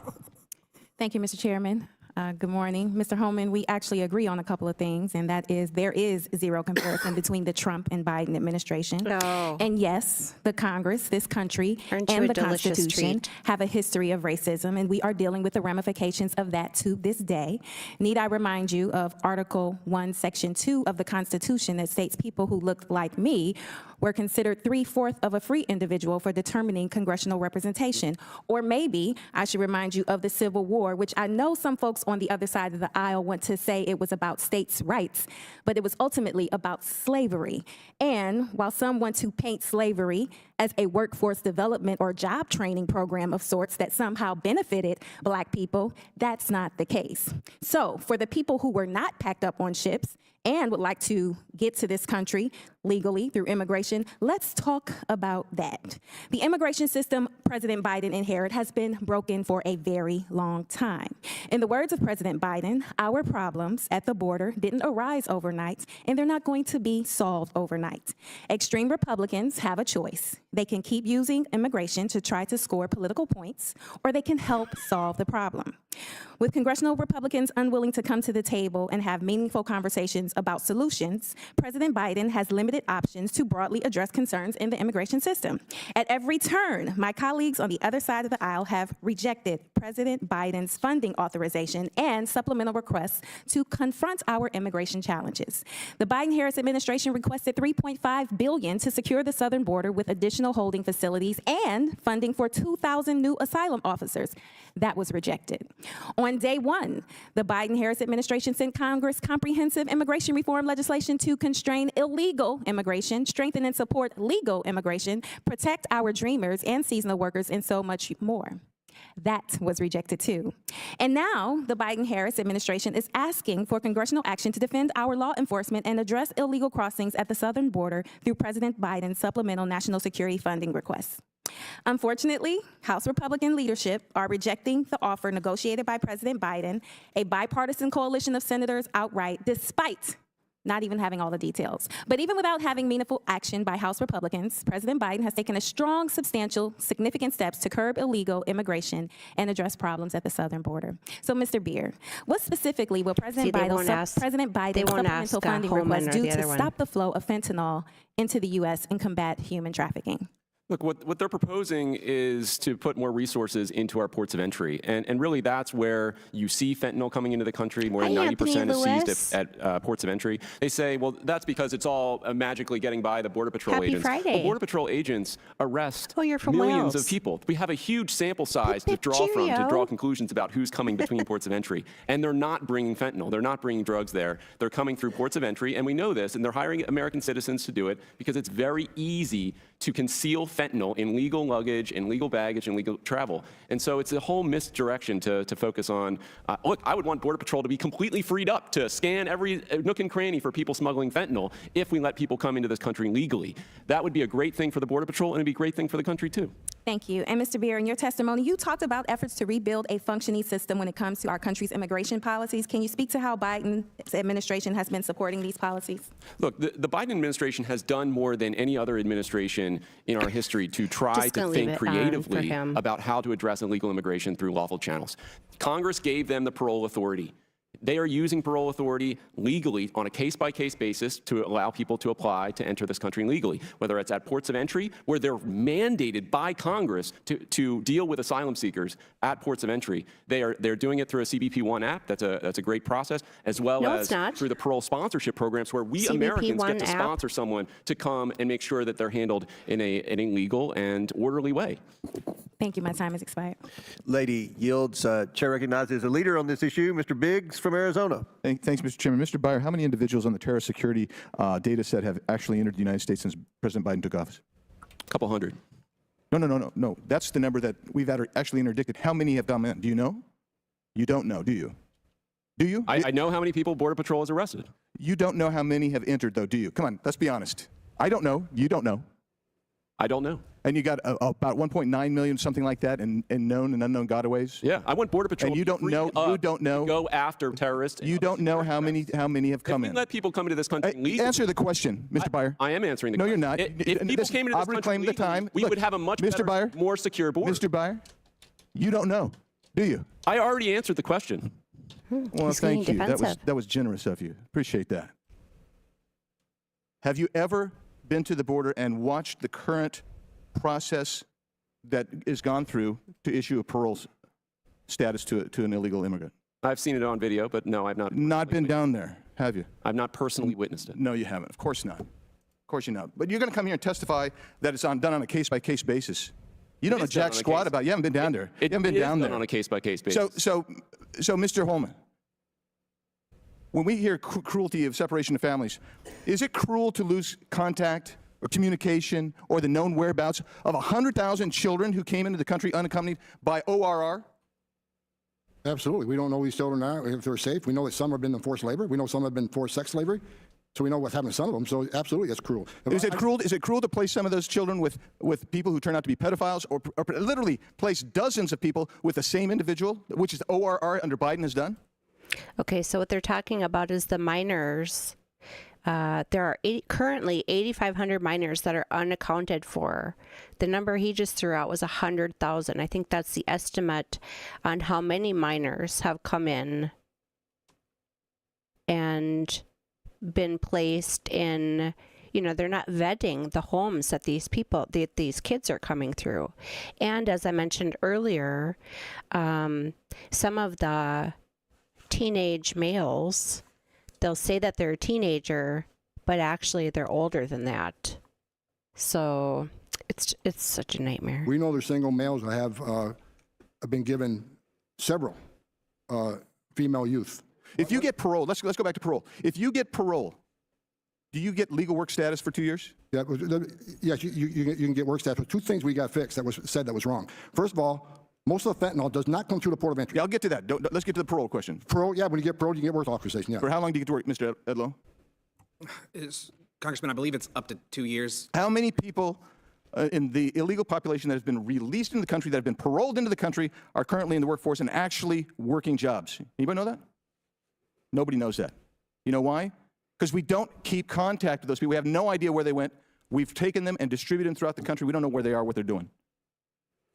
So last year, we had 888,000 people were naturalized in our legal process.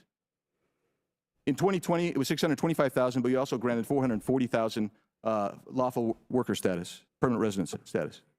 So I guess there's so much to talk about here, but let's talk about fentanyl, because I'm really surprised because, Mr. Beer, I read your statement. You rely on data so much. I'm actually surprised that you're making the outrageous claim that 90% of the fentanyl comes through the port of entry. That's not true. 90% that we interdict is at a port of entry. But if you've never been down to the border, which I don't think you have, but if you've never been down to the border and literally driven for 30 miles and you don't even see a CBP agent, why? Because they're processing people, and you know the number of people that are coming across that don't want to be caught. You got to understand, and I think Mr. Holman will back me up on this, that it is between the ports of entry is where the people are bringing the fentanyl in. Is that not true, Mr. Holman? Yeah. Look, I spent 3 decades investigating criminal cartels of smuggling narcotics into the United States. They will use a route of least resistance. Will they go through a port of entry when every vehicle stopped, every driver spoken to, and based on the CBP enforcement database, which I can't discuss, when they put the license plate number in, it may say, this is someone you want in the secondary, and plus the responses from the driver. Every vehicle is stopped. Between the port of entry, when 70 to 90% of the agents are off the line, and in several instances, nobody's on the line, that's when the criminal cartel is going to move the fentanyl. If you look at fentanyl seized by the Border Patrol and Maritime, by the Coast Guard, extremely high numbers. It's not a coincidence. When you have 70 to 90% of agents off the line, you got record fentanyl overdose deaths. It doesn't take a genius to figure out where it's coming. Yield. Mr. Chairman, I'd like to introduce a unanimous consent request for 2 articles, one ABC News, one Slate, showing the Trump administration had no intention to reunify separated families. Oh, shut up, Raskin. The objection to order. Chair recognizes Ms. Stansberry from New Mexico for 5 minutes. Thank you, Mr. Chairman. I want to start today by sharing this image behind me. I hesitated, but I think it's important that the American people understand what we're talking about here. And I think it's really important that we remember what happened in 2017 when the zero tolerance policy went into effect. There were literally thousands of children from all over the world who were separated from their parents. Yeah, because we were trying to vet where they were going. Many of those families have never been reunited to this day. This is there all are hundreds lies, of families people. that have This not is found all their children lies. because of this policy. Can you imagine? And my traveling guess thousands is of miles Tom across the Holman continent is and going to being set the separated record from straight. your child? I think it is unimaginable for most Americans. And I think the political theater that we're seeing in this committee room, that we're seeing in the halls of Congress right now, do not humanize the reality of what we're actually talking about. And the policies that the GOP is putting forward right now, right here in this House, are not about solving the immigration challenges that we're facing. They're not about solving the fentanyl crisis. They're not about solving the asylum problems and addressing the institutional deficiencies that they have. They're about cruelty. They're not about actually addressing the problems on the ground. And we know that because right now the Senate has been trying to engage in a bipartisan negotiation over border policies with the administration. And just this week, Speaker Johnson said just days ago that he would not negotiate on a bipartisan immigration deal, but instead he would continue to advocate for House Bill 2, which is the policy priorities that have been put forward by members of this committee on the GOP side and the leadership. And what we know about what is in House Bill 2 is that it is not designed to actually solve the problem on the ground. Yes, we are seeing a record number of people arriving on the southern border right now. And like other great migrations in American history, there are thousands of people coming to the United States right now seeking refuge, whether that's from warfare, violence, economic crisis, natural disasters, personal crises. That's why, as was... See, this is kind of like what happened with like the Me Too movement. It kind of backfired in some respect. Certain people, well, remember Kavanaugh, that whole thing, but what ended up happening was what was the catchphrase? Like, believe all women. Okay, well, yes, you should believe victims, whether they're women victims, men victims, children victims. You should believe all victims. But the simple fact was, it kind of backfired. And who did it end up hurting the most? The actual victims of SA, because we're on YouTube. The actual victims got impacted because there was just so much garbage. Same thing that she's saying about this. There are people that are seeking asylum, legitimately seeking asylum. But what's happening? They're using an app. They have people across the border giving them like a list of things to say to get them through if they get caught. So they're being coached, I guess you could say. And what is that doing? That's actually hurting the people that do want to come to this country, that do want to seek asylum. It's disgraceful what these people do. They just lie. Stated, many of our ancestors came here. My own ancestors came at the height of the great famines in Ireland. Yeah, so did and mine luckily too. for my family and for me to be able to sit here legally today, they were able to become a part of this society. That's why we're seeing a record number of people arriving on our border. These are people who are fleeing crisis in their country. But what we know is that House Bill 2 is not designed to actually solve that problem. In fact, much of... Just like, I just thought of another thing. The whole defund the police thing. Minneapolis. My friend Bob Kroll's wife, Liz Collin, 6 weeks or so ago, released that movie, The Fall of Minneapolis. You can find it for free. They crowdfunded it, so everybody can watch it for free. You don't even have to put your email address in. It's at thefallofminneapolis.com, about the George Floyd riots and Derek Chauvin and the other 3 officers that are now in jail. You should really watch that. It's like 2 hours long. I know several, actually my ex-boyfriend is in that video, Officer Ellen Williams. But, you know, that's another thing, the defund the police. Heather McDonald was on, okay, so Megyn Kelly, right around the time The Fall of Minneapolis was released, Megyn Kelly interviewed Liz Collin and also J.C. Chase, Dr. J.C. Chase, the director.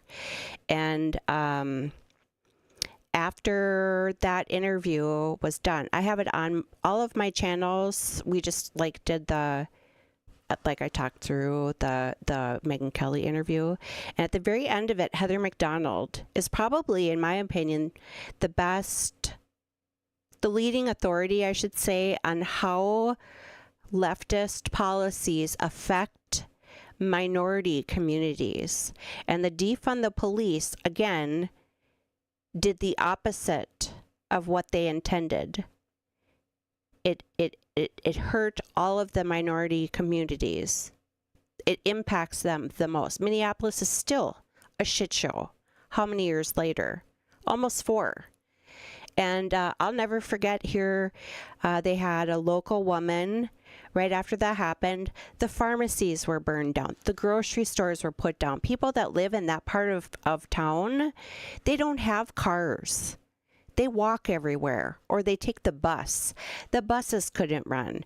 They couldn't get their pharmacy, like their prescriptions. They couldn't go to the grocery store because the whole freaking area was burned to shit. It's just awful. Of it is rooted in the Trump administration's angry. policies that they put forward during their administration, including this.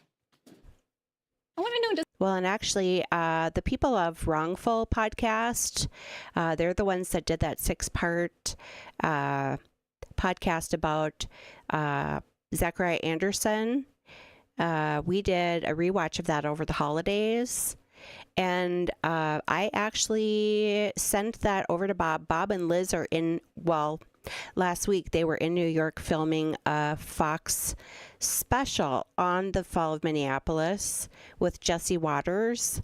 So, but Bob got a hold of it. I gave him the Wrongful Podcast people's email address. And there's so many similarities. I mean, granted, the Chauvin thing, you know, blew up way bigger than the Zachariah Anderson thing did. But I'm really hoping that Liz reaches out to them. I mean, it's kind of in her hands now, and she's kind of busy. I mean, the timing couldn't be worse because she's so busy with that fall of Minneapolis. But I mean, there's so many similarities on what you're told is not the reality of things. It's just awful what's happened. I call it the McJustice system. does any American want to see children in cages again? Oh, and I don't think great success can Chauvin file an appeal. Interesting fun fact that comes out of the documentary. He was only given, and I forget which one it is, but you know, there's an appeal process and there's so many different kinds of appeals you can file for. They only made him eligible for one kind of appeal. And I don't know what that's called. I should write it down and find out. But it's in the documentary. So his only avenue for an appeal is one way. It's disgraceful. And actually, at the end of it, they do have, I think, I can't remember who it was, but they had said that he, or maybe it was actually a phone conversation. I know one of the other officers, there's a phone conversation too, but Derek Chauvin, his statement was, I'm glad this fell upon my shoulders. If this narrative had to be played out and somebody had to be the scapegoat for this kind of thing, I'm glad it fell on my shoulders. He's actually in some type of protection right now, because right after that document, like within a week of that documentary coming out, he got stabbed really bad. Just terrible what's happened. they do. I think what Americans want is real solutions.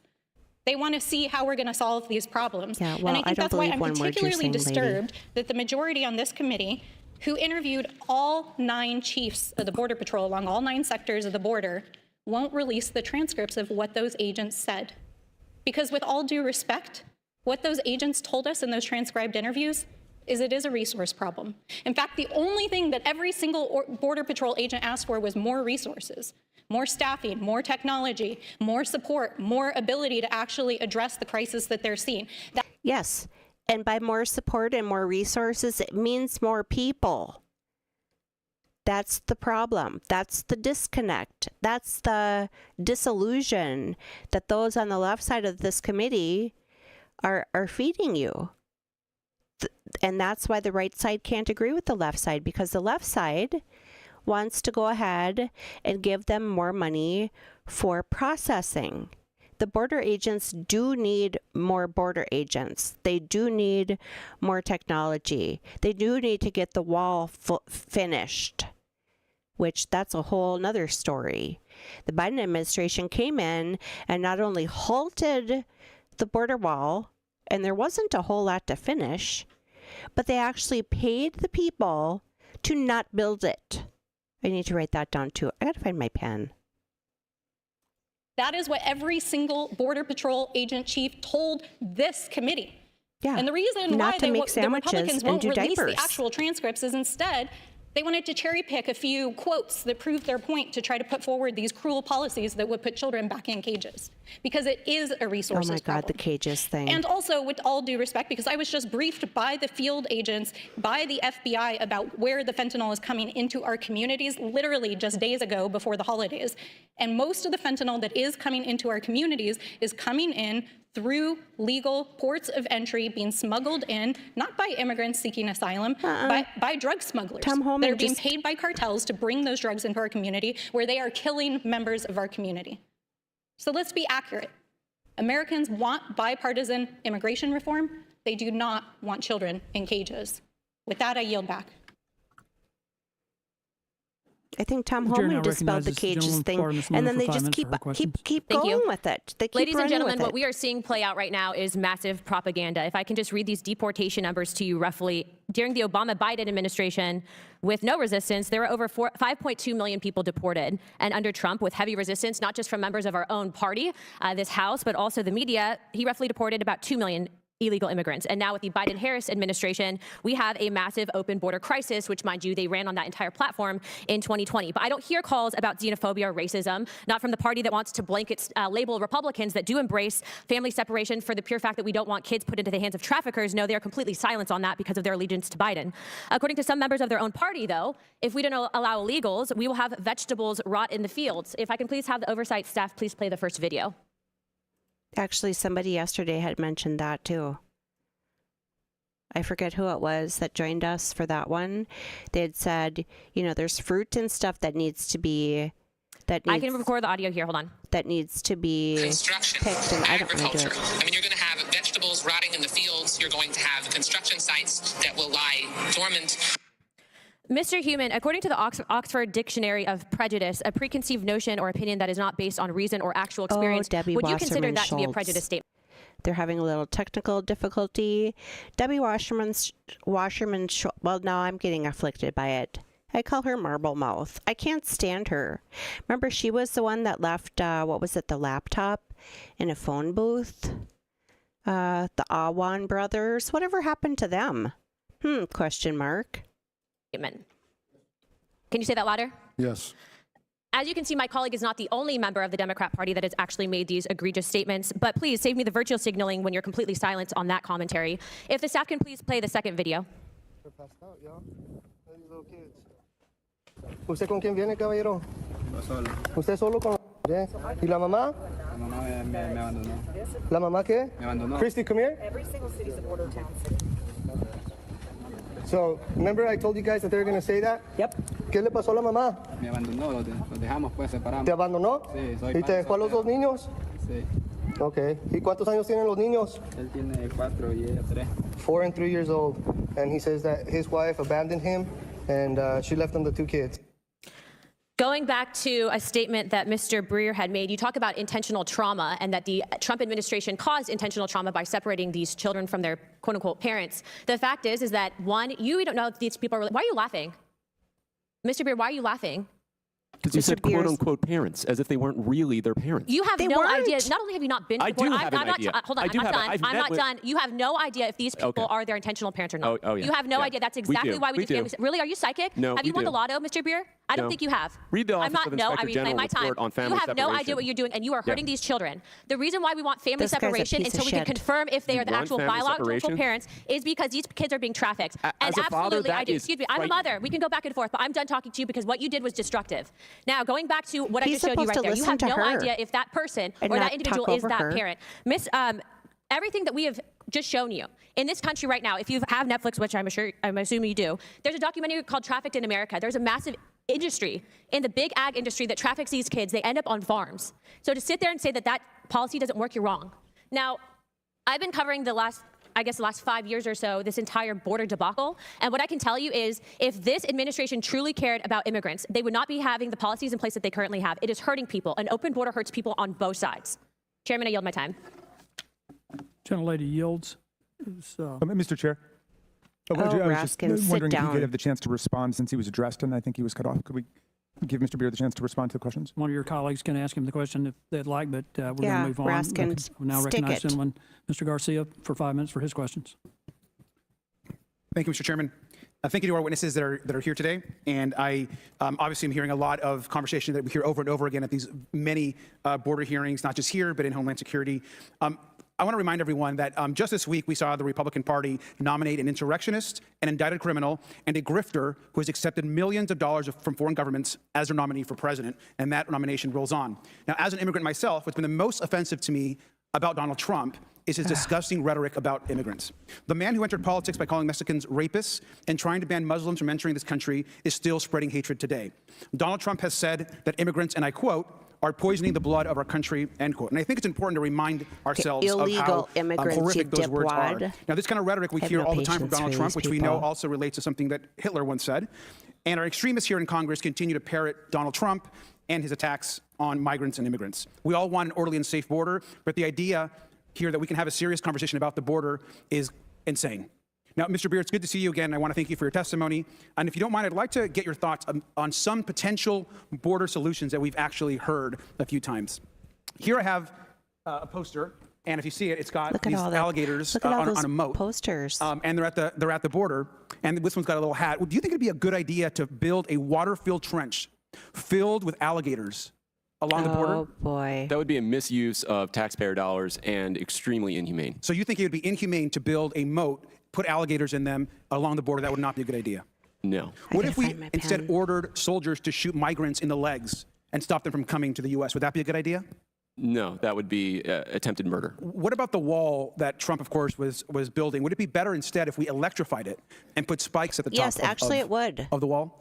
That would dramatically increase the cost that Border Patrol would incur. We've already seen how Border Patrol's wall has caused so many more injuries. They have taken millions of dollars to care for the people who have suffered injuries falling from that wall. And Mr. Beard, what if instead we launched military strikes against targets in northern Mexico? Yes, would that make would the be a border, good you think, idea more too. or less secure? The cartels. It would make it less secure. Creating a crisis in Mexico would probably be the best thing you could do to increase illegal immigration. I only ask you all these questions because Okay, this dipwad doesn't know that, I forget what they're called, but there's weapons now. Remember the cluster Fook, if you will, of the withdrawal from Afghanistan? Those weapons, that were left behind, billions of dollars worth. Yeah, so those are being sold all across the globe. And certain people in the cartels on the other side of the border have some of those weapons. Electric would be a great idea, actually. Yes, and somebody that was in the chat yesterday on the yesterday subcommittee hearing had said something like the spikes on the top of it. I think that would be a great idea, because how else are you going to curb the people trying to build ladders to go over the top or catapult themselves or whatever? Anthony Lewis, thank you so much. these are all proposals by the Republican frontrunner for the nomination. How much money did they spend on that sign with the alligators and the red Trump hat and the moat? Alligator moats, missiles into Mexico, shooting migrants in the legs, putting spikes on top of the wall. These are all the ideas on how to make our border system and our immigration system more fair, according to Donald Trump. So obviously Donald Trump has no idea what he's talking about, and it's over and over we're seeing these horrific ideas. Now, Mr. Beard, do you think it's even possible to secure the border through force or deterrence alone, as some of my colleagues are suggesting? No, absolutely not. We've had an experiment with this for the last 50 years.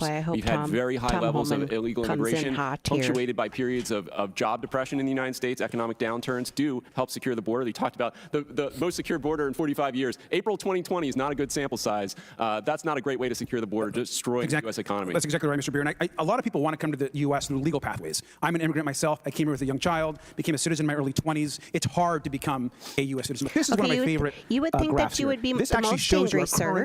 Immigration system, what the current legal pathway system looks like. Does How this can anybody seem read like that? an easy immigration system we have for someone to actually navigate through? No, less than 3% of people you can't who even read attempt it, that Mr. process get Byer. through it every year. So this system, you would say, I mean, Mr. looking at it, Liar, that's looks his rather name. complex. Mr. Liar. It's probably not easy to navigate for someone seeking a legal asylum or a process here. Is that correct? Absolutely. Everybody, almost everyone needs an attorney in order to navigate this type of process. And I will tell you that as someone that tried to navigate this system back here, being cheated on by numerous attorneys, cheated my family, stole money, woke up at 4 in the morning to get in lines that we were never seen at different offices.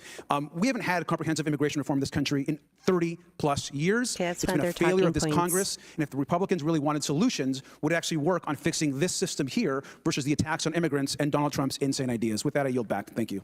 What a Gentleman dipshit. yields. The chair now recognizes the gentleman from Missouri, Mr. Burleson, for 5 minutes for his Sharko no questions. swim. Thank you, Mr. Chairman. Before I get to my No questions, I have a bueno. short video that I'd like to play, if we could get that up. Yo hablo español muy poquito.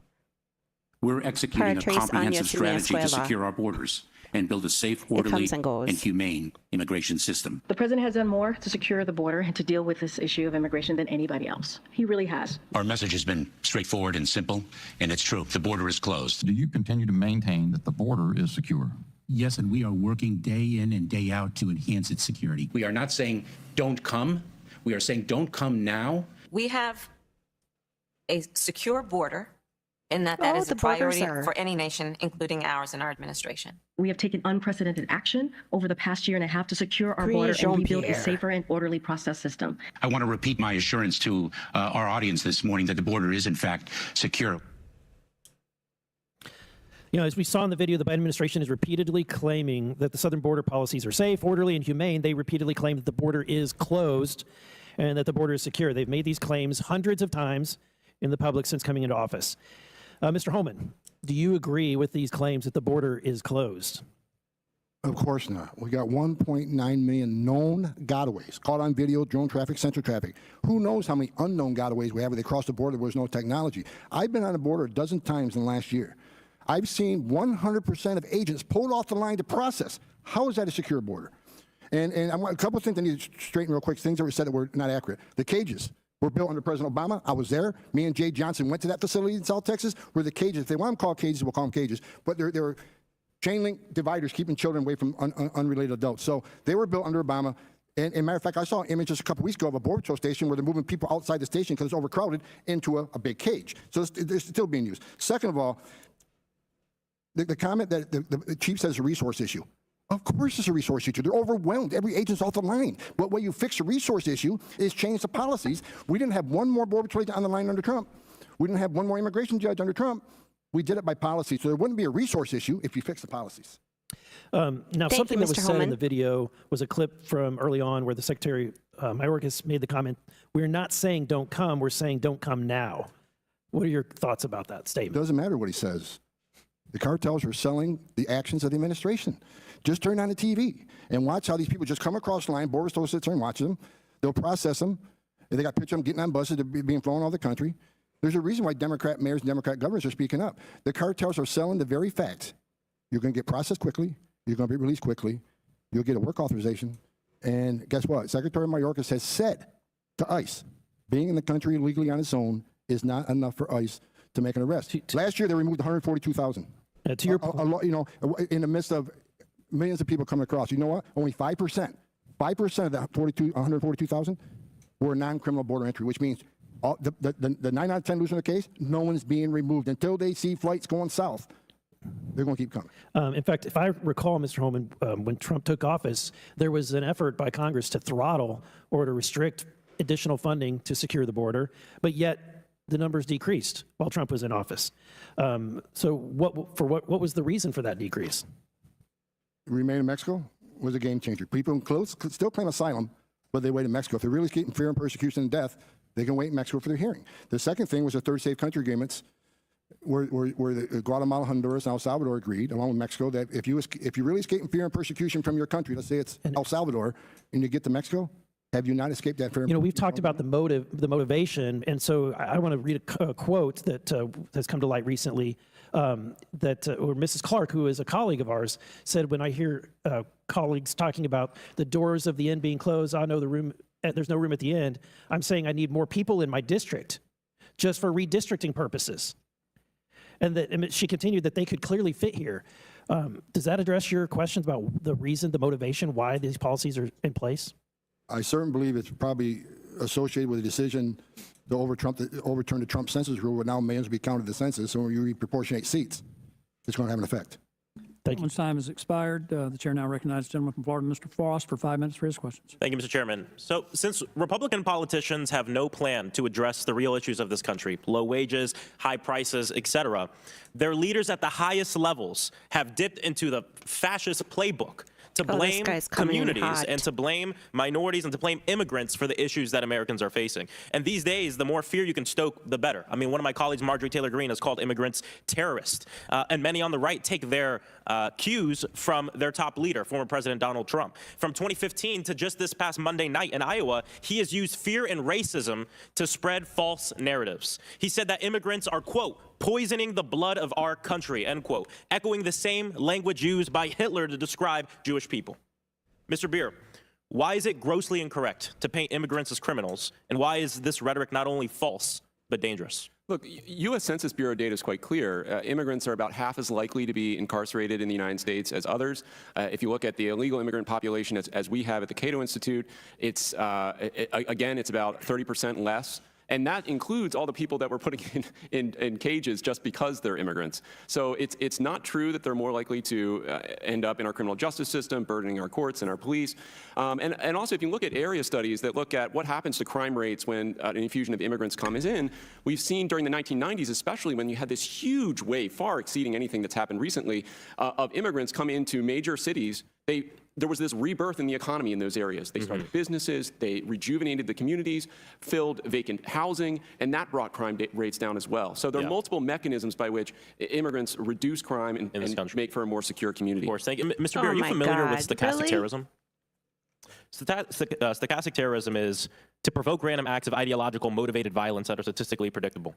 Last year, a gunman murdered 23 people and injured another 22 in El Paso, Texas, using the same rhetoric of invasion and the great replacement theory that we hear from Donald Trump and many leaders on the right. Mr. Beer, what's the point of stoking this type of hate towards immigrants?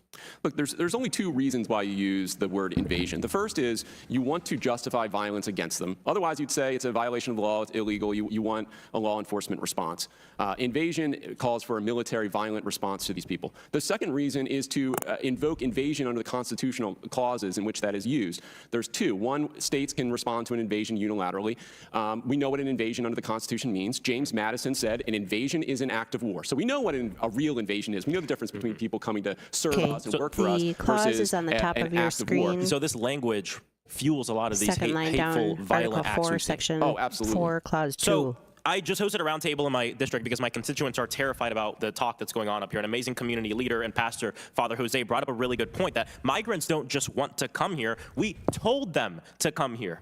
And Mr. Beer, the Statue of Liberty, situated next to Ellis Island, an iconic American symbol, reads, "Give me your tired, your poor, your huddled masses yearning to breathe free. The wretched refuse of your teeming shore. Send these, the homeless, tempest tossed to me. I lift my lamp beside the golden door." To my colleagues on the other side of the aisle, let's be honest with immigrants who deserve better than what you're offering them. Don't welcome immigrants if you plan to reject them. If you keep pushing your bigoted H.R. 2 bill, then also pass this bill. I've taken the liberty of drafting it for you. It removes the Statue of Liberty, our largest symbol that tells people to come here. This is who you are, removing the fabric of America. So I want to know which Republican who supports and voted for H.R. 2 will introduce this bill. I wonder how much money it took to make that visual there.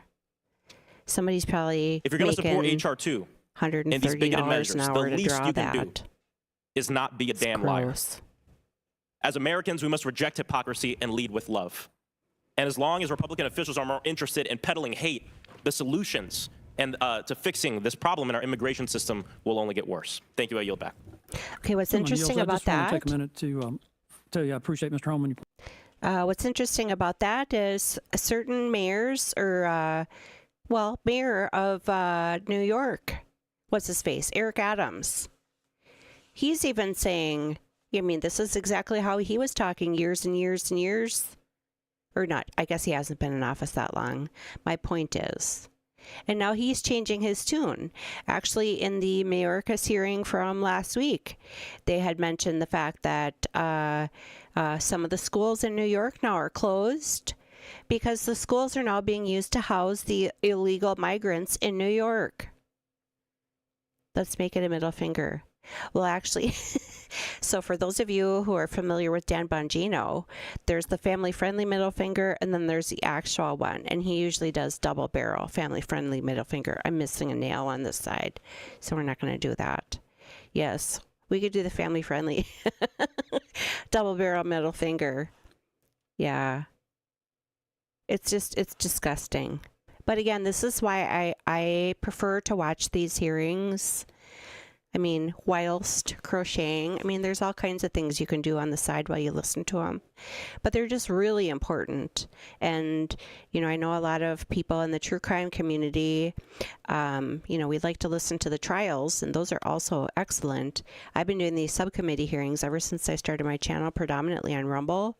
But I've met so many nice, wonderful people over the last month. I'm really glad I threw caution to the wind last week and started doing these, because they are really important to hear.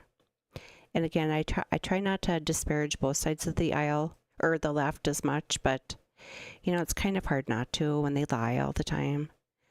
So, and another thing, when you do watch these live, the hearings live, they shut off the chat. Like, you can't chat in there. So pointed out that the cages were there during the Obama administration. and amazing disgrace. I'm going to open a signboard company in DC and get rich. They sure, and Great Success says they sure have budgets to spend on propaganda materials. Yeah. Can you imagine?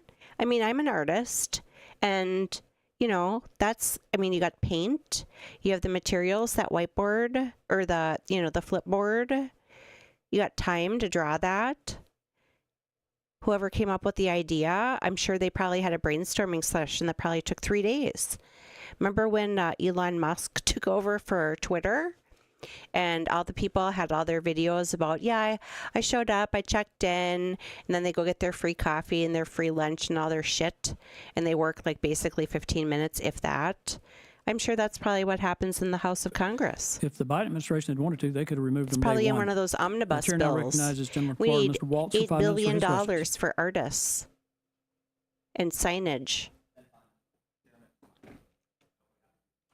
To go, yeah. All right, different mechanism. Thank you. Yeah. Thank you, Mr. Chairman. Oh, more signs. My colleague from Florida mentioned leading with love, and I think we're going to talk about some love in the next few minutes.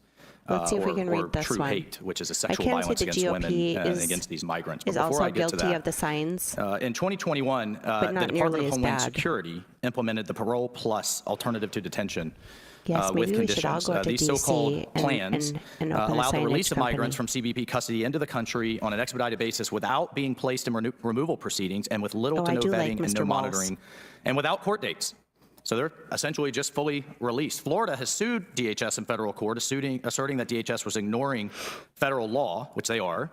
Now, I heard there's an average or an approximate 7 years before their asylum hearing. Currently, the duration of time it takes for them, the dates that they're given, is approximately 7 years from now. Meanwhile, they are running rampant. And including Secretary Mayorkas is ignoring federal law with this program that requires people entering the country illegally to be detained. So I have up here statements from the judge in Florida, Judge Kent Wetherill, who ordered federal authorities to vacate the parole policy. And he said, for the most part, the evidence establishes that defendants, DHS, have effectively turned the southwest border into a meaningless line in the sand. A little more than a speed bump for aliens flooding into the country. And you can see here where, again, the judge says that essentially these policies have said, come in, we're open, come. So let's talk about the effects on these migrants that we all care about. Let's talk about leading for love, as Mr. Frost from Florida has talked about. Mr. Chairman, I'd like to enter into the record that Doctors Without Borders, don't take this from me, or don't take this as a partisan issue. Doctors Without Borders and international NGOs says 40% of the girls and women making this transit that we've essentially invited them to do are being sexually assaulted and abused. And just a series, again, don't take it from me, a series of articles. Hundreds of migrants face sex attacks in the Darien Gap, says Doctors Without Borders. They treated nearly 400 in a week, 1 week alone, in 2023. Migrant children sexually abused in, quote, rape tents while crossing the Darien Gap, according to the New York Post. The reality of women en route to the U.S., rapes and no access to hospitals. Again, rape tents and sexual violence towards migrants plague those trying to make the dangerous journey to the U.S. And finally, New York Times, you have to pay with your body the hidden nightmare of sexual violence on immigrants from cartels and gangs. Mr. Baer, what would you say to I could keep going, to the abuse on these millions? I mean, if you just look at the numbers and do the math, we've got, just in 2 months, DHS released 250,000, enough to fill entire stadiums. Look, I'm a father. Do you disagree with the judge that essentially these policies say, come in, we're open, and I'm a father of a daughter too, which is where I think you're going, and how abhorrent this is, that our policies are saying come, so you can get a job and go in the United States. I don't want people to have to immigrate illegally. I want them to be able to come legally. Do you want them to be able to come legally? If you don't want them to be able to come legally, then this is what you're for. I am for legal immigration, so for orderly immigration. However, you're espousing policies that invite people to come however they can. No, I want them to come legally. And 40% by gangs and by cartels and by smugglers of these poor young girls are forever scarred and abused because of policies that the other side of the aisle and that you are advocating for. And it's disgusting, and it has to stop. And H.R. 2 would put a stop to it. So my friend can call it bigoted if he wants. He can throw those ad hominem attacks around. It would make it We're worse. looking to put a stop to it. Let me just ask you my remaining time. If this were Al-Qaeda and ISIS killing 100,000 Americans a year, more than we lost in Vietnam in 10 years, by pumping in and smuggling in chemicals, would you oppose using military resources to take down Al-Qaeda and ISIS? I oppose the war on terror, yes. It was a disastrous mistake. It completely disrupted the Middle East and made the problem. For the record, Mr. Beer has opposed the war on terror to keep Americans safe. I think that's if we bomb Mexico, it will make the problem way worse. Someone has yielded. The chair now recognizes this guy is a dipshit liar. Thank you, Chairman. Mr. Homan, you began as the Trump ICE acting director at the end of January of 2017. Is that correct? I think the date is January 30th, 2017. Does that sound more or less? Yes. And you recall on your first month on the job, Operation Crosscheck, which was a large-scale immigration enforcement action across multiple cities. Do you recall that? Not specifically, but we did a lot of operations like that. It was a very significant operation targeting communities in multiple states starting on February 6th, 2017. The ICE officials at the time said this was about going after, and I quote, criminal aliens and making us less safe. But they said that this was about making us more safe. But in my community of Austin, Texas, the majority of people arrested and separated from their families had no criminal conviction at all. Do you recall this? I don't specifically recall that, but there's no prerequisite in immigration law that says you I understand, but to be arrested for being in the country illegally. I understand that. Your ICE spokeswoman at the time said that, quote, the purpose of the operation was removing from the streets criminal aliens and other threats to the public. But then a majority of people arrested had no criminal conviction. Does that square up for you? I don't recall that. I find that. I have another question for you, sir. Are you aware that your chief of staff, when they were asked this question, wrote emails asking agents to come up with, quote, top 3 egregious cases in order to deflect criticism? And if there weren't 3 egregious cases, go include a case from a different city. Are you aware of that? No, I'm not. So you're not aware of what your chief of staff was writing? I don't know every email he writes. No, I don't. There was an email directly to you from DHS Secretary Kelly asking for this issue to be addressed. Then, in my city of Austin, Texas, ICE officials were told they failed at this task because the egregious case that they wrote up was from before the time of the operation. Do you recall that?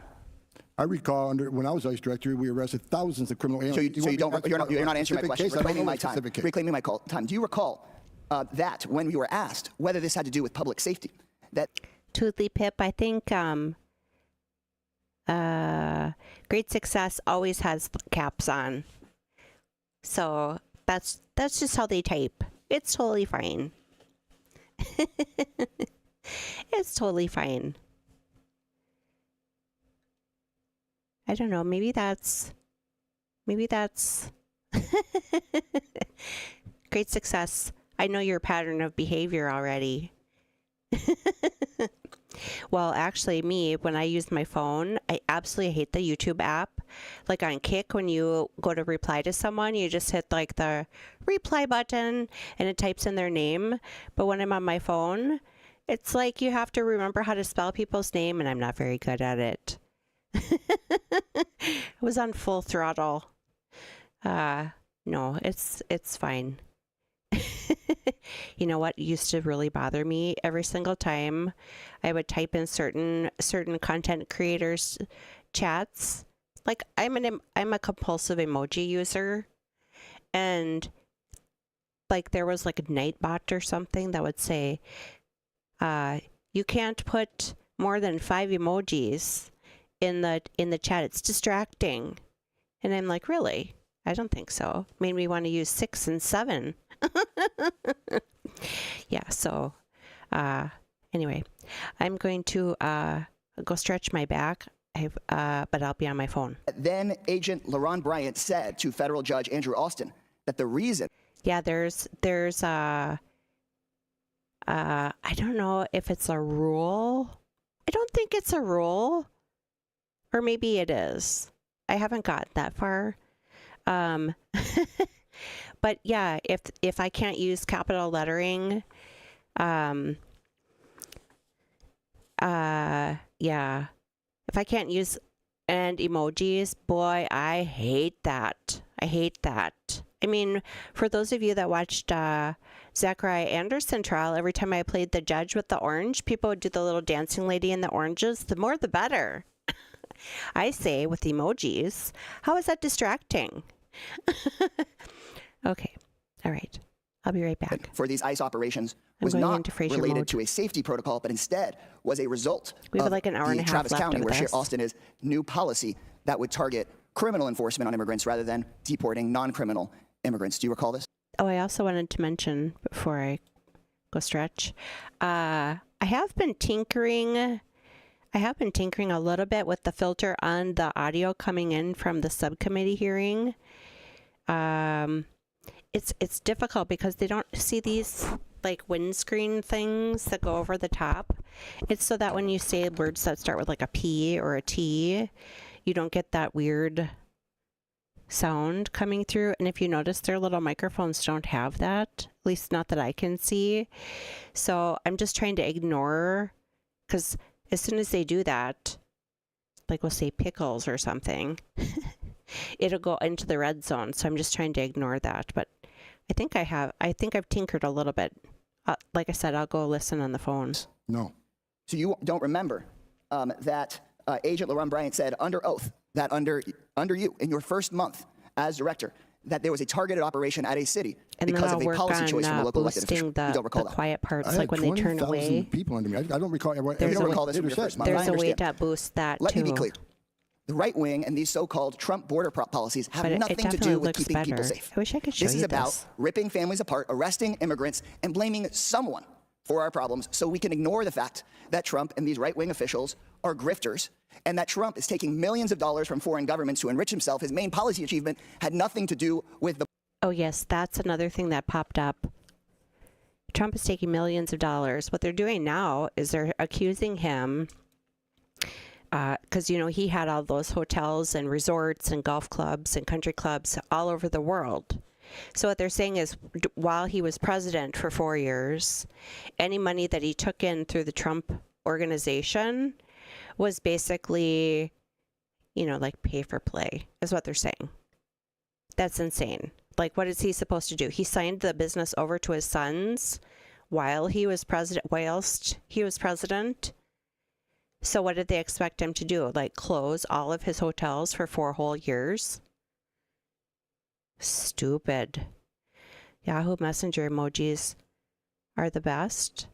On my Rumble channel, I have a couple custom emojis, not very many, because they're kind of, well, they're not hard to do, but you have to save them in like 1 megabyte. So the graphic on them is awful.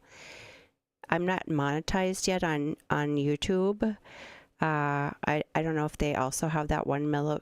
Some people's emojis, I think is what they're called, are freaking awesome. They act like creating a resolution is the purpose of the hearing. Yeah, that's what they did last night. Those women were there to talk about the deaths of their daughters because of Mayorkas, his dereliction of duty. And they kept saying it was an impeachment hearing for Mayorkas. No, that was last week. God, these people drive me nuts. The border or migration, but cutting taxes for the rich and the biggest corporations in this country.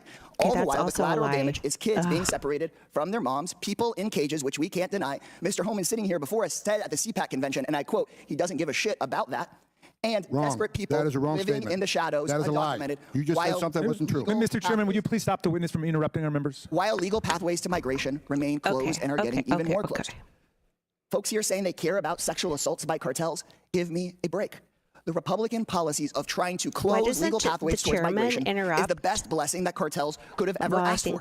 By making it harder for people to apply for parole, by making it harder for people to seek asylum, Republican policies are exactly what the cartels would like. Y'all are making the cartels money. Y'all are making the cartels money by trying to slash addiction services, by trying to slash helping people with mental health, then yeah, you're helping the cartels. If I was a cartel leader, I would be picking the Republican policies being proposed in H.R. 2 every day of the week. You have people like Governor Abbott saying he would shoot migrants coming across the border if he wouldn't get prosecuted for murder for it. You've got Trump saying immigrants are going to poison the blood of our country. Don't come here and say that you actually care about the safety of those immigrants. If you cared, then we would update our immigration laws for the first time since basically I was born, so that people could apply safely and wouldn't have to go to a cartel and wouldn't have to go to a criminal organization. Immigration is a good thing. Immigrants are less likely to commit crime, more likely to start small businesses, help us economically. Sure, the food and the parties are much better with us here, but in our system, we have to open up legal pathways. And let's not say that this is about safety, because every step of the way, your agency lied and said it was about safety while you were separating kids. Someone's time has expired. To the witnesses, if someone says something that hurts your feelings, just leave it there and don't interrupt the members. Okay, that's bullshit. Give them a chance to respond. I recognize myself for 5 minutes for questions. Mr. Holman, we've heard discussion about using technology to secure the border, but technology really doesn't secure the border. No. It allows you to see who's coming to the Where's border. the actual chairman of this? Processing people crossing illegally. I think he would say differently. Really doesn't do anything in terms of interdiction. Mr. Palmer. Can I respond to the Give him a chance to respond. Saying I did something that wasn't said at all? I think it's important we set the record straight here. I never said at the CPAC I didn't care about family separation. What I said was I didn't care about... Mr. Chairman, was he recognized for this purpose? Is this from your time? Oh, fuck off, freaking Raskin. You make it as brief as you possibly can, and I think you've already said you didn't I've never said I didn't care about family separation. What I said I didn't care about being sued because I get to give a sworn statement that set the record straight. Okay. I want to get Mr. back Palmer? to some things here. When you I'd like to enter into record this article from Newsweek. Trump's ICE director not doesn't care recognized. about families being separated. Reclaiming my time. Watch it. It's my time. The gentleman's not recognized. Do you see that guy behind him shake his finger? Will you reset the clock? Not to 5 minutes. I think it was about 4:30. I'll just be a little more brief.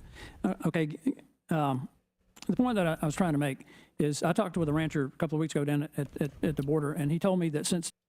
Tootly Pip says, I honestly don't know how they get their heads around lying like this.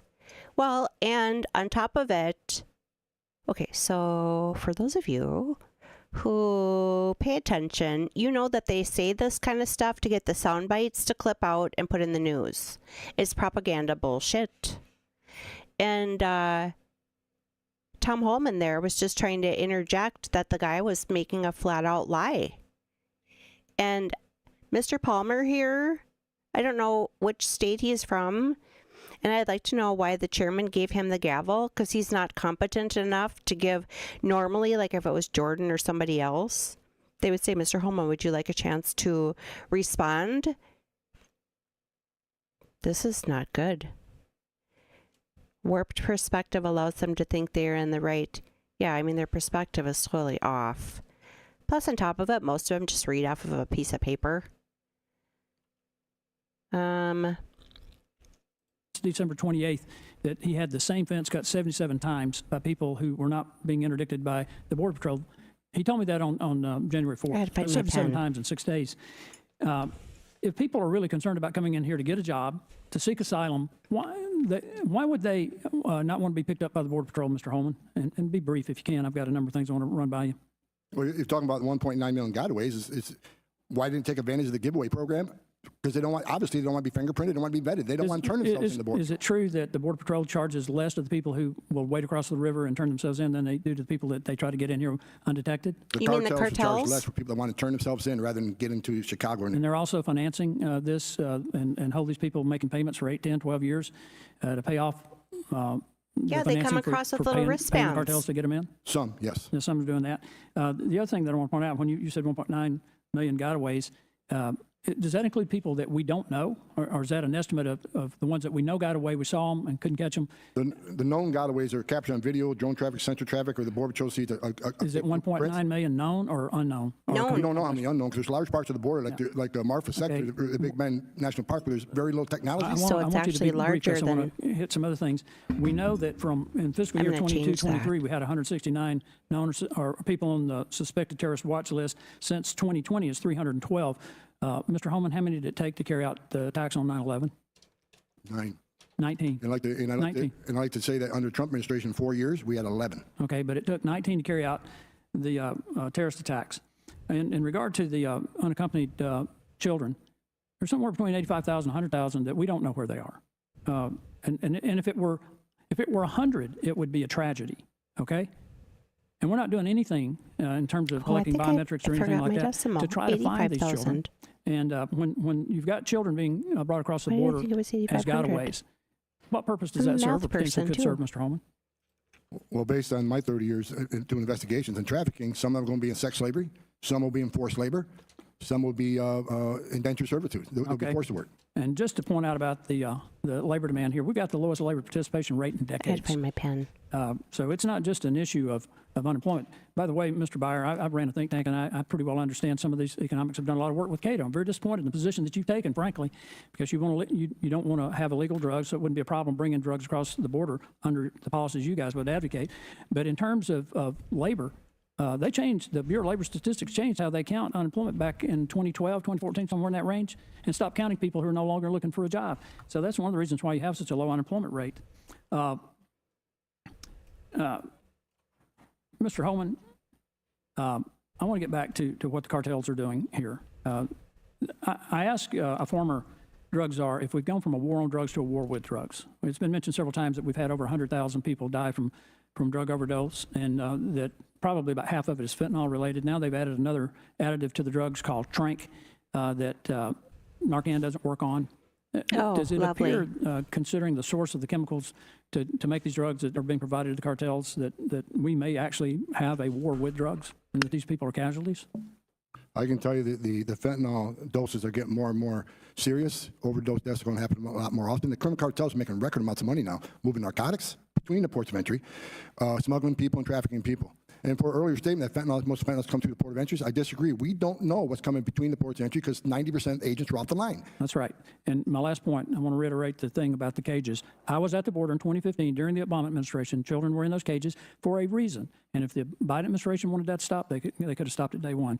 I yield back and now recognize the gentleman from Florida, Mr. Moskowitz, for 5 minutes for his question. Chairman, is it in order now for me to enter things into the record? Yes. Thank you, Mr. Chairman. So what I was trying to enter into the record is the article from Newsweek saying Trump's ICE director doesn't care about family separated at the border. Mr. Holman, the correct quote is, "I'm sick and tired of hearing about family separation. I'm still being sued over that. I don't give a shit," right? Then I'd also like to enter into the record this article saying internal emails show ICE agents struggling to substantiate Trump's lies about immigrants.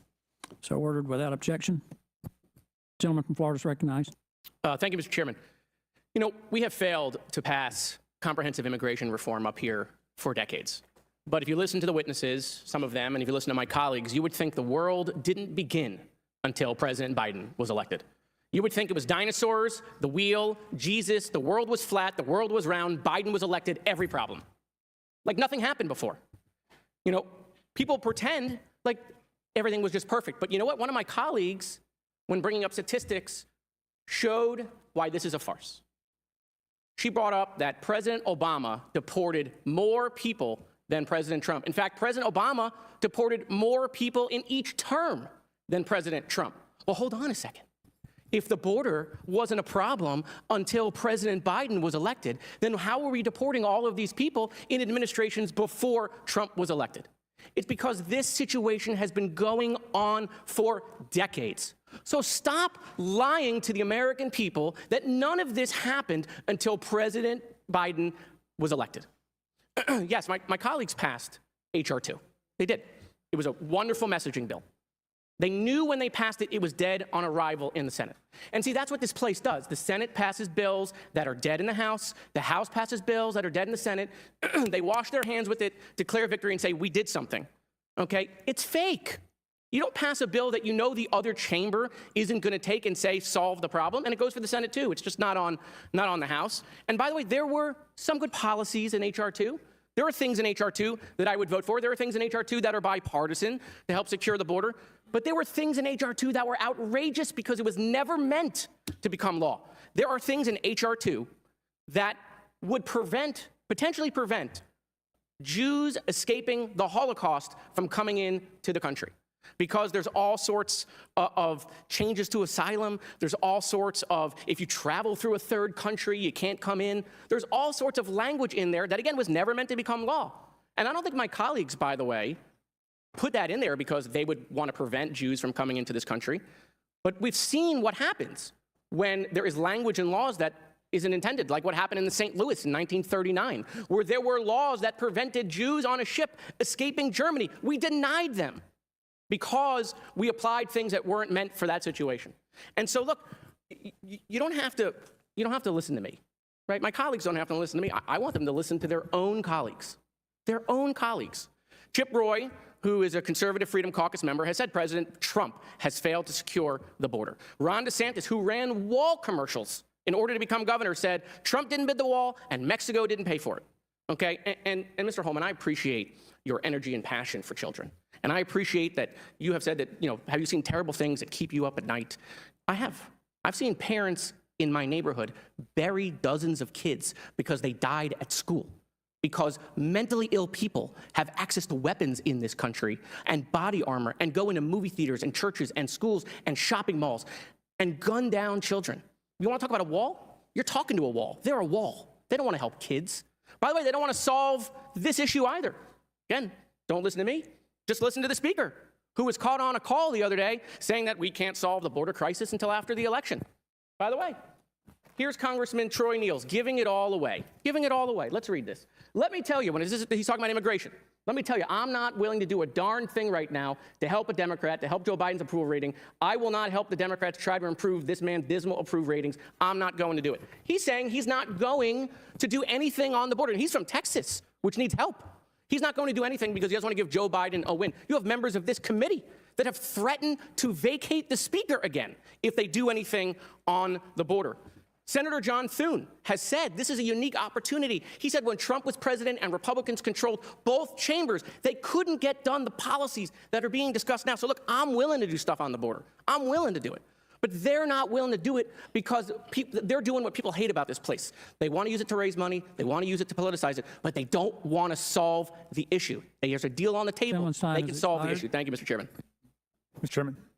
Gentleman's recognized. Thank you kindly. This is just for a unanimous consent request for CBP enforcement statistics I'd like to submit for the record showing that encounters with individuals on the terrorist screening data set at the southwest border were actually higher during the Trump administration. So ordered without objection. The chair now recognizes the lady from South Carolina, Ms. Mays, for 5 minutes for her question. Thank you, Mr. Chairman. This is an interesting hearing today. I think the left has lost its proverbial mind. I've heard a lot from the left today about how we are, quote, a nation of laws and need to follow our laws. It's the same group of people that won't condemn violence by Antifa. It's the same group of people that won't condemn violence by Black Lives Matter. It's the same group of people that won't condemn violence, anti-Semitic violent protests against Jews in this country right now. And they want to lecture us about following our laws, which is complete and total BS. Joe Biden and Alejandro Mayorkas have willfully and intentionally unleashed an invasion of this country by illegal aliens from around the world, including known terrorists, sex offenders, and drug traffickers. By systematically dismantling the successful border security policies of the Trump administration, they flung the border wide open for any and all who wish to enter here illegally. That is on their backs. They claim their open border policies are compassionate, but the unprecedented humanitarian, national security, and economic crisis they have created is anything but. From a humanitarian standpoint, the horrors caused by the Biden administration's open borders are beyond words. Criminal cartels who control the border force illegal aliens, including women and children, into indentured servitude, sex slavery, drug trafficking, and worse, to pay their way into the United States. In fact, studies estimate 60% of unaccompanied alien children are exploited through child pornography and drug trafficking. If you speak to law enforcement at the border, you will hear of the rape trees rape trees, where they hang the underwear of women and girls they brutally raped on their journey to America like a trophy. There have been record deaths of illegal aliens, record deaths of American citizens due to fentanyl, and record profits for drug cartels at the hands of this administration. 10 years ago, I didn't even know what fentanyl was. And just in 2023 alone, I knew 2 people that died of a fentanyl overdose. Open borders aren't compassionate, they are evil. And I hope like hell, Governor Abbott and other governors at the southern border let these sanctuary cities know what's going on at our southern border and share that evil with them. Because this is at their hands too. And all of a sudden they have illegal immigrants in their cities and they don't want anything to do with them anymore. Alejandro Mayorkas has blood on his hands. My first question today, I've heard a lot this morning, Mr. Edlow, about the left saying that legal immigration is just so darn difficult. We're a nation of laws, but yet we can't follow our laws. The hypocrisy is real. Just a cursory question. How many come into our country legally every year? The number, I couldn't give you an exact number, but it's close to 1 million, if not over. Yeah, around 1 million Right. year after year, right? Can you explain how directives issued by Secretary Mayorkas have empowered drug cartels? Certainly. The directives, starting with the halting deportation the first day of the Biden administration, and then moving on to the enforcement priorities under Secretary Mayorkas, have made it so that drug cartels know that the majority of people that they help to come across for one reason or another, or that they exploit to help them get across, are going to be not the subject of deportation, of enforcement actions, and ultimately it's going to help the cartels gain a greater foothold in the country. I have one more question. Do you believe Secretary Mayorkas' actions and directives violate federal law in his oath of office? Well, I believe that the actions, especially in terms of the regulations, have made the border significantly less secure. They are in violation of the law, and I do believe it's dereliction of duty for him to have signed off regulations that have done that. Thank you. I have one last question for Mr. Homan. In the infinite wisdom of state and local officials in South Carolina, there are actually 0 sanctuary cities in our great state. However, on October 7th of 2021, Secretary Mayorkas issued a memo directing ICE to halt immigration enforcement in so-called protected areas throughout the country. As former acting director of ICE, can you explain how this undermines the ability of ICE to effectively enforce the law? Is it even possible for ICE to do their job under current DHS directives? Because there's locations where they could be an aggravated felon, a public safety threat, we're not allowed to go there. If they're within a close vicinity of school, if they're in a close vicinity of a doctor's office. And I understand humanitarian concerns, but where's the public safety concern on that? And if I can add one more thing, ma'am, earlier, I was questioned about the terrorist apprehended on the southwest border, and I was just heard that Trump administration had more. I have the CBP webpage here I took off this morning. In FY17, 2 on the southern border, FY18, 6, and FY23, FY19, 0, for a total of 11. If you count the northern border, total of 14, southwest border, 11. Under the Biden administration, FY21, 15, FY22, 98, FY23, 169. So far this year, 30. So we got a grand total over 282 compared to 11 or 14, depending on what border. That's DC math for you. Thank you, Mr. Chairman, and I yield back. Thank you. The chair recognizes Ms. Tlaib from Michigan. Mr. Chairman, I have a unanimous consent motion. I'd like to enter an article into the record. Proceed. Thank you, Mr. Chairman. The article reads, Marjorie Taylor Greene threatens to oust Speaker Johnson over border deal. Thank you, Mr. Chairman. Without objection, so ordered. Ms. Tlaib. Thank you so much. Mr. Chair, if I may, I do want to begin in asking unanimous consent to enter into the record research from Immigration Forum confirming that evidence that indicates that illicit fentanyl is primarily brought to the United States by American citizens and usually through legal ports of entry. Without objection, so ordered. Thank you. I grew up in Southwest Detroit, and if you look at Southwest, it's the most vibrant economy-wise, but cultural. It's diverse, 20 different ethnicities, and many of my neighbors have been mixed up with which has been really directly impacted by the broken immigration system. And it's something we're not talking enough about. We always focus so much on the border, but let's talk about so-called, quote, legal immigration in our country. Mr. Beard, are you familiar with the Visa Bulletin? Yes.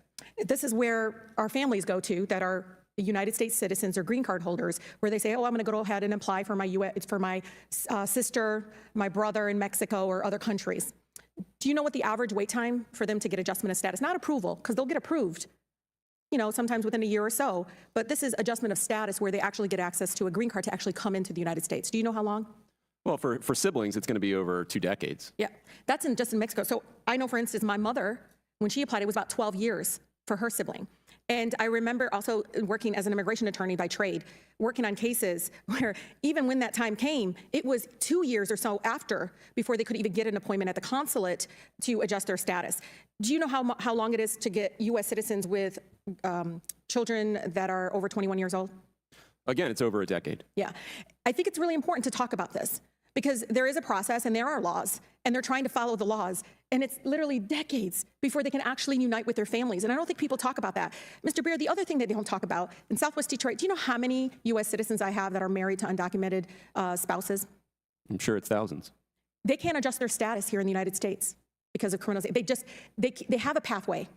They have a pathway to go through the legal process, and they're not able to adjust their status, even though they have children, they're paying their taxes, they're participating. They're my neighbors. For 2 decades, they've been my neighbors and have no pathway to citizenship. Can you talk about the fact that we are so focused on all these other rhetoric and just kind of messaging and so politics? Because I'll be honest, I'm going to tell the truth. I think both Democrats and Republicans have failed our immigrant neighbors in our country. It's not just one or this. We have. It's been overwhelming for me to be here the last 5 years and watch us using the same rhetoric. I mean, I kid you not, I hear this thing of like prisons first, humanity later, but I see it from everyone, that is trying to say they're going to be tough on immigration. I can tell you tough on the border from the forever impeached president, from President Obama, Bush, Clinton, and so on. It hasn't worked. It hasn't united families. It leaves them in this limbo of 10, 20 years, and some even more than that. And the fact that we have thousands of U.S. citizens literally in my community that can't get their spouses access to a legal pathway because we've literally layered on all this bureaucracy and there is no pathway. And that's why I think it's really important for all those advocates, everyone that continues to come to our offices, when they're talking about fix the immigration system, this is what they're talking about. They're talking about this. Can you talk a little bit about the importance of talking about these processing times, talking about the fact that we're not actually really investing in so-called legal immigration process in our country? Yeah, so you mentioned that, it's 2 decades for a sibling, it's over a decade now, but those are just the ones who applied a decade ago. For the people who are applying right now, it's effectively indefinite because there's been so many people who've applied over the last 2 decades that at this point, these legal immigration pathways effectively do not exist. For Mexico, basically, you cannot apply for that family-based immigration system at all. Your sponsor will certainly be dead before you can immigrate. So at this point... Yeah, but all my colleagues can just go to this visa bulletin. Right now, do you know what they're working on for unmarried sons and daughters of U.S. citizens? They're working on 2015 applications that have been approved, but they can't adjust their status. I think it's important because there are people that are trying to do the right thing, and we're failing them because we don't have a process that meets the needs of our country. With that, Mr. Chair, I yield. Thank you. I'll now recognize myself for 5 minutes. Thank you all for being here today, first of all, to address the worst border crisis our nation has ever seen. The chaos we continue to see at the border didn't just materialize out of thin air. It's fueled by 3 years of misguided policies from this administration and the refusal to enforce the laws we have in place. The numbers speak for themselves. Over 8 million illegal crossings, thousands of pounds of fentanyl pouring into our communities, and hundreds of individuals on the terrorist watch list apprehended, trying to take advantage of this administration's failure to act. Mexican cartels and Chinese fentanyl manufacturers are making billions in profits, while Americans are losing family, friends, and loved ones in record numbers to the fentanyl epidemic. My home state of Kansas has seen a 73% increase in fentanyl overdoses, the highest in America. It's hard to find a community in my district that hasn't been impacted by fentanyl, and when I talk to local law enforcement, it's clear that the epidemic is getting worse every day. It's past time to restore the rule of law, secure our borders, and implement solutions to crack down on fentanyl traffickers. That's why I supported H.R. 2, common sense legislation passed by House Republicans to restart construction of the wall, provide more resources to our Border Patrol agents, and end failed Democrat policies that continue to incentivize mass migration. The truth is that a country without borders is not a country at all. President Biden and Secretary Mayorkas turn a blind eye to the invasion at the southern border and have failed to protect American families and communities. We have no choice but to find new leadership at the Department of Homeland Security. I want to thank the witnesses again for being here today and look forward to our discussion. Mr. Homan, appreciate you being here and appreciate all the work that you've done. In your testimony, you stated that more Americans are dying from fentanyl poisoning than ever, over 112,000, as the drug is pushed across our southern border. From your experience, what inadequacies do you see in the current administration's approach to addressing the rise in fentanyl? If you could focus on fentanyl specifically. Well, more fentanyl is getting into the country because the Border Patrol is overwhelmed. We got record numbers, as you said, 8 million encounters across the southwest border. I have been to the southern border a dozen times. On average, over 70% of agents are pulled off the line to process this humanitarian issue. I've seen sectors in the last few months where every single Border Patrol agent in that sector is pulled off the line, which leaves hundreds of miles of border open. The criminal cartels in Mexico, let me be clear, have operational control of our southern border. They decide what comes across, where it comes across, and who comes across, and what comes across, because they'll create gaps. They'll send a big group of illegal aliens in one sector to take whatever few Border Patrol agents are left on patrol to seize to that event, because these people are in bad shape. We got a humanitarian issue we have to deal with, and they create gaps in the system. That's when they push the fentanyl and the trafficking of women and children and the gang members that don't want to turn themselves in. That's why we have 1.9 million known gotaways. And how would, I mentioned H.R. 2, how would the passage of H.R. 2 into law make a difference? Because it takes into account a lot of the Trump policies, which were proven effective. That's not my opinion. And we can talk about raw data. I mean, I've been hearing these numbers being thrown around. You can cherry pick the numbers as much as you want. If you're going to argue that the border is more secure under this president than under President Trump, it's a fallacy. It's not true. Will you quickly address the job that you think Secretary Mayorkas is doing? It's terrible. And let me say this. Secretary Mayorkas was a deputy secretary in 2014, 2015 under President Obama. Joe Biden was vice president. We had a family surge at the time. How did we address it? We built family centers, residential centers. We built detention facilities. We made them see a judge. And when they're detention, they see a judge within 35 to 40 days, so they're not in detention long. Most of them lost their case. We put them on an airplane and sent them home. And it worked. The numbers dropped. What is he doing now? He's not detaining them. They're being released with no judge appointment, many of them, and he's not removing them. 5% of what they removed last year was a non-criminal border entrant, which shows if there's no consequence, if you're not going to remove them, they're going to keep coming. Yeah. Mr. Edlow, how many green cards are issued every year? The exact number escapes me, Congressman, but essentially Congress has prescribed that there's a certain number, a limit per family-based, also employment-based, and then another 50,000 or so for diversity. So it's about 800,000 to 1 million. I just cannot remember the exact number. Yeah, and does our immigration system, is it closed down, as was alluded to? Is nothing happening? No, there's plenty. Very briefly. There's plenty happening. The visa bulletin is something that explains kind of where we assume things are in the pipeline, given the limitations that Congress has put on the yearly number of visas that can be issued. Those numbers do get played with, though. So, from 1 month to the next, there are long wait times. I'm not going to sit here and deny long wait times for certain categories, but from one month to the next, those dates do vary kind of significantly. Thank you very much. And again, thanks for being here today. The chair recognizes Ms. Bush from Missouri. Thank you. St. Louis and I are here today in solidarity with our immigrant community and in opposition to the demonizing and scapegoating by far-right MAGA extremists. Let's be clear, there is a crisis right now, but it's not because the southern border is open or because immigrants are poisoning the blood of our country, which the Republicans and their racist cult leader, Donald Trump, want you to believe. The real crisis is one of, no, it is, he is not a current president. The gentlelady will suspend until the motion is dealt with. But what were the offending words? Would Mr. Cloud state the words? Mr. Cloud, will you state the words? She mentioned that Republicans were racist. I didn't say that. I said racist cult leader Donald Trump, who is not a current president, so it is not engaging in personality. The Republican members and their... No, she's clarifying she's not referring to Republicans in general. She was referring to one individual who is not protected by the rules. Absolutely. The words say, which the Republicans and their racist cult leader, Donald Trump. Mr. Ranking Member, I don't think that you're the one to rule on this. I think the chair. No, I was stating just the rule. Let's hold for just a moment.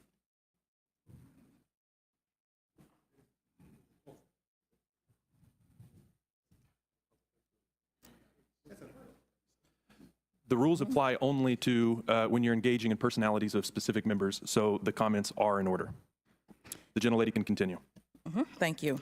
And so I'll go back again, because I want that to be clear, that there is a crisis right now, but it is not because the southern border is open or because immigrants are poisoning the blood of our country, which the Republicans and their racist cult leader, Donald Trump, want you to believe. The real crisis is one of irregular migration. People around the world are fleeing from extraordinary levels of violence, persecution, and natural disasters. These catastrophes that force people from their homes have been fueled by long-standing U.S. government policies supported by presidents of both parties. Every war we fund, every government we undermine, every blockade and sanction we impose on civilians, and every day we fail to address the climate crisis is another investment in the displacement of others. There is also a crisis of humanity. It is shocking how our political discourse it reduces people, actual humans, real people, who are all too often forced to flee their homes to pawns whose lives and rights can be traded away for weapons or some kind of perceived political gain. It is devastating how little we seem to focus on the horrific conditions they are facing. Parents and children are suffering as they try to navigate our broken immigration system and are met with cruelty and confusion. In the face of this suffering, all GOP members of this committee can manage to do is shout at immigrants as if they aren't people. And then there is a crisis of logic. MAGA Republicans, but also some Democrats, want to pretend that a lack of enforcement is the problem, even though this administration has doubled the number of deportations between fiscal years 2022 and 2023, and even deported 18,000 families in that time frame. So unsurprisingly, This hasn't solved any of the underlying problems, but some folks seem to believe that if we double down on our failed policies of the past, somehow these problems will go away, but nothing could be further from the truth. The truth is that we will undermine our immigration system and make all the existing problems worse if we repeat the mistakes of the past. Failing to end our dangerous policies that fuel chaos abroad will only guarantee more people being forced to flee their homes and countries. Right now, Congress and the administration are signaling they are willing to use immigrant communities as bargaining chips for more war and more weapons. However, raising the credible fear standard and imposing violent enforcement policies like mass family separation and summary deportation would destroy our asylum system for a generation, would violate our obligations under international law and ensure more chaos in the immigration system. The damage caused by this chaos and inhumanity is personal for me and my constituents. My office has seen a significant increase in immigration cases in the recent months. Each one shows the human dimension of this issue. A family fleeing the horrific violence in Sudan, a mother who can't take care of her ill child, a woman with cancer whose family members can't visit her, a doctor whose fiance can't live with her, a young man whose wife died and whose family members couldn't attend her funeral. Endless wait times for family members fleeing violence and persecution in Haiti and Gaza and elsewhere. We are doing the best we can as an office to help our constituents in St. Louis and their families face these crushing obstacles, but ultimately Congress must act. Congress must legislate. We know what the solution is: building a just and humane immigration system and addressing the root causes of migration. That looks like expanding lawful pathways, using parole authority, increasing asylum case processing capacity, securing our authorization for folks who are already here, protecting our dreamers, ensuring that states and cities have the resources they need to process new arrivals, and ending support for war, blockade, sanctions, and other policies that disproportionately harm civilians. But instead of supporting real solutions we know will work, MAGA Republicans want to demonize and scapegoat our immigrants for short-term political gain. So let's be clear. Giving in to the extreme demands of Donald Trump and MAGA Republicans is what will undermine our immigration system. Rejecting our obligations under the Refugee Convention will undermine our immigration system. Cruelty will undermine our immigration system and our own humanity. The real crisis is failing to act and substituting cruelty as a meaningful policy solution. We must not surrender to this failed policy approach. We must stand with the people, all of humanity, and with a fair and humane approach to immigration and foreign policy. That is what St. Louis and I will continue to push for. Thank you, and I yield back. Thank you. The chair recognizes Mr. Fallon from Texas for 5 minutes. Thank you, Mr. Chairman. Let's talk about facts and reality and less about, let's say, word vomit and drivel. Here's a quote. Border is no less secure than before Biden took office. Who said that? Alejandro Mayorkas, the Homeland Security Secretary, said that under oath in front of this Congress. So let's look at some indisputable data. In the first 34 months of the Trump administration, there were 1.6 million illegal encounters. Same time frame, Biden administration, 8 million. No less secure than before Biden took office. That's interesting. In our history, we had 2 outlier months, 25 years ago, nearly, where we had 200,000 illegal border crossings in a month. Hadn't happened in almost a quarter century. It has happened 20 times under Joe Biden's watch. We had, in the last 2 years of the Trump administration, I believe it was 6 folks that were on the terrorist watch list. In the last 2 years, 6 total. Last year, 169. The number of Russian nationals crossing the southern border has exploded. Same with Chinese nationals. Look at the MO of what the Russians did in Ukraine. They put folks into Ukraine, and then some of them were saboteurs. It doesn't need to be a large percentage. Chinese nationals a few years ago, prior to Joe Biden, there were 323 Chinese nationals across the southern border. Last year was 24,000. If they happen to invade Taiwan, what if just 1% of those folks are saboteurs? Opioid deaths have doubled. Mexican drug cartel profits are at record highs. And last month was the worst month of illegal encounters, cracked 300,000. Interesting to note that in FY 2017, for the entire year, it was just north of 300,000. Let's talk about the migrants themselves. Estimates are that 30% of the women that cross all the way through southern Mexico to our frontier are raped or sexually assaulted along the journey. Countless numbers of migrants are shaken down by the cartels, and hundreds die. Any fair-minded person believe that the border is no less secure than under prior administrations? 300,000 last month. The largest city I represent is Plano, Texas, population 300,000. 39 states don't have a population of 9 million, and yet that's what we're nearing as far as illegal encounters go. We used to have Wait Mexico, and now we have mass parole. We used to have build walls. Now we have open gates. We used to have criminal deportations. Now we have American vacations, paid for by the American taxpayer, laundered through the NGOs. We used to have Americans. We used to put American security first, and now we see record cartel profits. We are a debtor nation, $34 trillion in the hole. And the liberal fallacy and fantasy that somehow this is a net financial positive for this country is just that. It's patently absurd. It's about a $155 billion loss when you factor in we're educating foreign nationals, the medical care that's required, and the unfortunate criminal element. Again, it doesn't need to be a large percentage that largely prey on their own people. The border is de facto open. It's unchecked. It's unguarded. I was in the Del Rio sector just a few weeks ago. There's supposed to be 180 agents on the line at any given time. There were 0 for days because the cartels use surge tactics where they tell these 3,000 or 4,000 migrants, cross right here. And then there's scores of miles, hundreds of miles of border that's completely unguarded. And it's a lot easier to smuggle your illegal narcotics when there's nobody stopping you. So when you have these liberals that virtue signal about we're a sanctuary state, we're a sanctuary city, okay, then you house these folks in your states and in your cities. And for those folks out there that believe the Biden administration's policies of immigration and the folks here on this panel, in this committee hearing, then you put them in your homes instead of being limousine liberals that it's somebody else's problem. Eric Adams, the Democratic mayor of New York, said that it's going to destroy New York City. So by some people's definition on this committee, that's a racist comment. He also said that of the 110,000 illegal migrants in the city at the time of this quote, it would cost New York $12 billion. Well, by that math, it's going to cost Texas, my state, $250 billion. But that's okay if it's Texas. So you can either address this problem or pretend it doesn't exist by keeping your heads in the collective woke sand. And if you don't address it, you're going to rue the day you didn't, because you saw folks like Tony Gonzalez, Monica De La Cruz, Mayra Flores being elected because the folks, the Hispanic Americans along the southern border, are sick and tired of the cartels, the crime, the corruption, and the chaos, and they're leaving the Democratic Party in droves. You will rue the day when you lose the election in November of next year. I yield. Thank you. The chair now recognizes Christian Morthy from Illinois. Forgive me. Forgive me. Ms. Crockett from Texas. Thank you so much. Texas on top of Texas.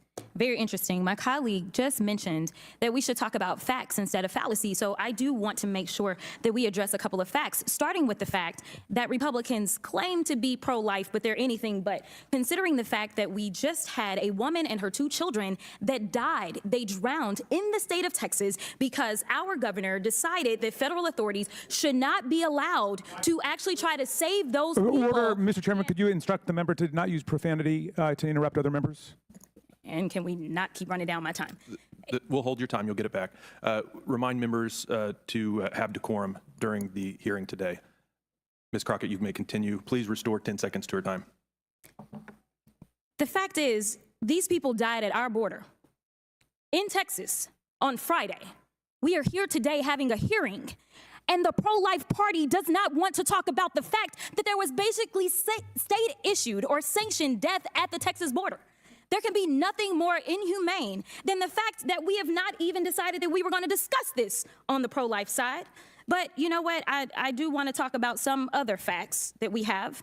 Republicans can't do the basic job that we are supposed to do. You see, in 2 days, we are scheduled to shut down. They can't figure out how to do a budget because we're 6 months behind, but somehow they are going to solve this complex issue of immigration. I seriously doubt it. And to quote a great known as Riri, also known as Rihanna, how about we give a round of applause, a standing ovation, because we have absolutely had nothing more than performative politics. In fact, my Texas colleague just finished his comments by specifically talking about the election in November and who's going to win it. We are not here to campaign. We are supposed to be here to legislate, but we have done everything except for legislate. So let's go through a few more facts. Democrats have introduced legitimate, sensible legislation to address what we're seeing. My colleagues on the other side of the aisle want to grandstand for political purposes rather than work with Democrats and fix an immigration system that has been broken for decades. Republicans continue to vilify people, including mothers and their children. And as I just said, we just lost a mother and her children. We also know that the gentle lady from Florida, who happens to be the only member to give birth this session, specifically admitted that she actually wants a child separation policy. I can't think of something more ironic than that particular member specifically advocating for child separation policies. Republicans are yelling that states don't have the tools to help with migrants, but rather than work with Democrats, Republicans are targeting communities of color in Democratic cities like Chicago, New York, and Philadelphia. And while they say that it's about Democrat-run cities, I do want to point out another similarity that they have. These are cities that are run by African Americans. So while I know that they love to pretend as if there are no racial undertones, it is just striking to me that we specifically are going after African American run cities. And we talk about the mayor of New York. I don't know when I've ever seen so much bipartisanship and agreement out of the Republicans, but they continue to talk about what the mayor of New York has said. Let me tell you about somebody else who wants to speak out about New York, and I want to make sure that she understands that the Democrats aren't the problem, but the Republicans are, and that's Cardi B. Cardi B specifically talked about her frustration because the mayor came out and said that they don't have the resources that they need. But guess who has actually tried to give the resources to these cities and who has stood in obstruction? President Biden. To be clear, President Biden has tried to give state and local governments and nonprofits federal resources to support temporary food, shelter, and other services, but MAGA House Republicans are refusing to give those cities and states those resources. President Biden has tried to put 1,300 more Border Patrol agents at the border to help, but Republicans have obstructed that request. Republicans want to cut the flow of fentanyl coming into the United States. President Biden has tried to give our border agents 100 new cutting-edge inspection devices and add 1,000 additional law enforcement personnel. Republicans obstructed that request. Honestly, I can't tell if y'all are for anything other than obstruction and cruelty. Just take a look at my governor last week. He said, and I quote, "The only thing we're not doing is we're not shooting people who come across the border because, of course, the Biden administration would charge us with murder." I know Governor Abbott doesn't understand the law, but let me say this, that absolutely would be murder. And with that, I'll yield. Gentlelady yields back. Mr. Chairman, I'd like unanimous consent to submit this article. The Biden administration admits migrant drownings occurred before Border Patrol alerted Texas officials. Without objection, so ordered. Chair recognizes the gentlelady from Georgia, Ms. Green. Thank you, Mr. Chairman. I serve on the Homeland Security Committee, and we have been working very hard on an investigation into Secretary Mayorkas and his failures and willfulness to break our United States federal laws in regards to the border. Just a few months ago, two of my own constituents, Jose and Isabel Lerma, were killed in a human smuggling pursuit. A 17-year-old illegal alien, likely working for the cartels, drove illegal aliens across the border, hit them head on. This lovely American couple from my district was killed on their way to visit family. We have Americans dying every single day, and all I hear from Democrats every time we talk about the border is they're worried about migrant rights. They claim they're concerned about children and women, and then they claim, in spite of all the evidence, in spite of the fact that over 10 million illegal aliens have crossed our border, in spite of the fact 1.9 million people, illegal aliens, are in our country, gotaways. We don't know who they are. We don't know where they are. We don't know what they're doing. And in spite of the fact that over 300 Americans are dying every single day from fentanyl overdose, the numbers don't lie, but the Democrats do. Now, this is interesting to me. Sitting in here earlier, I was listening to the discussion on jobs, and that the whole reason claimed by my colleagues on the other side of the aisle is that they want to bring in as many illegal aliens as possible, give them amnesty so they can fill jobs in America. And then they talked about that we have a population growth problem in the United States. They were talking about the real issue of it being the lowest population growth and why this is a problem. Well, I think we can all say that if maybe, perhaps, 63 million people weren't murdered in the womb, we wouldn't have a population growth problem, would we? That's not women's reproductive rights. That's called abortion. It's called murder. And that's led to, a population growth in America. But Democrats claim that we've got to replace Americans with illegal aliens to fill jobs. That's their solution. That's their solution. And take away jobs from Americans. That's their solution. The Biden administration is guilty of the largest human trafficking operation in history. This is human trafficking. I just traveled in airports across the country just the past few days. You know what I saw in our airports? Migrants, illegal aliens, all over in the airports. You know who's paying for them to travel? United States taxpayers paying for them to travel. We're so sick of this. Everybody's sick of it. Oh, but children in cages, is that what we want to talk about? Crying over children in cages. But yet the Biden administration has lost, Mr. Homan, how many children have they lost? Nearly 100,000. Nearly 100,000. But they have accused you and former President Trump and the previous administration of all kinds of horrific things. How do you feel about that? It's ridiculous. Look, I testified earlier, illegal immigration was down 83%. Towards the end of the Trump administration because all the policies we put in place. When 83% less people coming, how many women aren't being raped? How many children aren't dying on the border? How many Americans aren't dying from fentanyl overdose because the border was on the line seizing more fentanyl? How many women weren't sex trafficked? How many billions of dollars did cartels not make? President Trump's policy saved lives. Saved lives. The wall saved lives. Why? Because the most vulnerable, the families and the females and children, they can't climb the wall. They're going to go to a place where there's not a wall. And what's going to be there? Border Patrol agents to deal with humanitarian and health issues they're going to come across. Our policy saved lives. Record number of Americans have died under this administration from fentanyl. A record amount of migrants have died on the southwest border, illegal aliens. 1,700. Read about that? These policies aren't humane. They're killing Americans, killing migrants at record levels. That's right, killing people every single day while forcing the American taxpayer to pay for the human trafficking. That's exactly what the Biden administration is doing. Looking forward to the next administration where we're going to have the largest deportation system that's ever been witnessed in human history, because the American people deserve to have a safe country, safe borders. And I'll finish up with this. We will be impeaching Secretary Mayorkas because he has broken the laws, and these are the laws that Joe Biden himself put in place. Thank you, Mr. Chairman. I yield back. Thank you much. You have Mr. Goldman over there? Yeah, there he is. Yes, thank you, Mr. Chairman. Thank you for our witnesses for coming here today. I think one thing that gets confused a lot when we have these hearings is that there are allegations that Democrats and President Biden don't want to secure the border, want open borders. In fact, some have, my friends on the other side of the aisle have said that they are trying to facilitate the fentanyl trade and fentanyl from coming into the country. But the irony, and my colleague from Texas, Mr. Fallon, said this at the end of his 5 minutes, is he questions whether or not the Biden administration is serious about addressing the problems at the border. Well, it's quite ironic because right now, this very day and for the last 5 weeks, the Biden administration, the White House, and Secretary Mayorkas have been negotiating with a bipartisan group of senators to actually address the problems at the border. But you know who hasn't been involved in that? House Republicans. And instead what they are doing, as you just heard from Ms. Green, is trying to impeach Secretary Mayorkas for his failure to address the border while he is negotiating to address the border.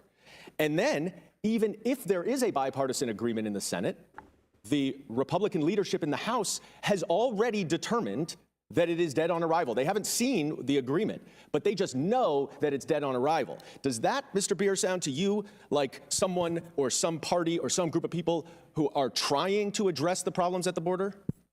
Look, this administration has been trying from day one to get attention of Congress to try to pass immigration legislation, and they've gotten no takers. Because, am I correct, Mr. Beer, that the fundamental core problems that cause some of the issues at the border require legislative fixes? They cannot be done through solely executive action. Is that correct? Absolutely. They need new authorities to deal with the legal immigration system in particular.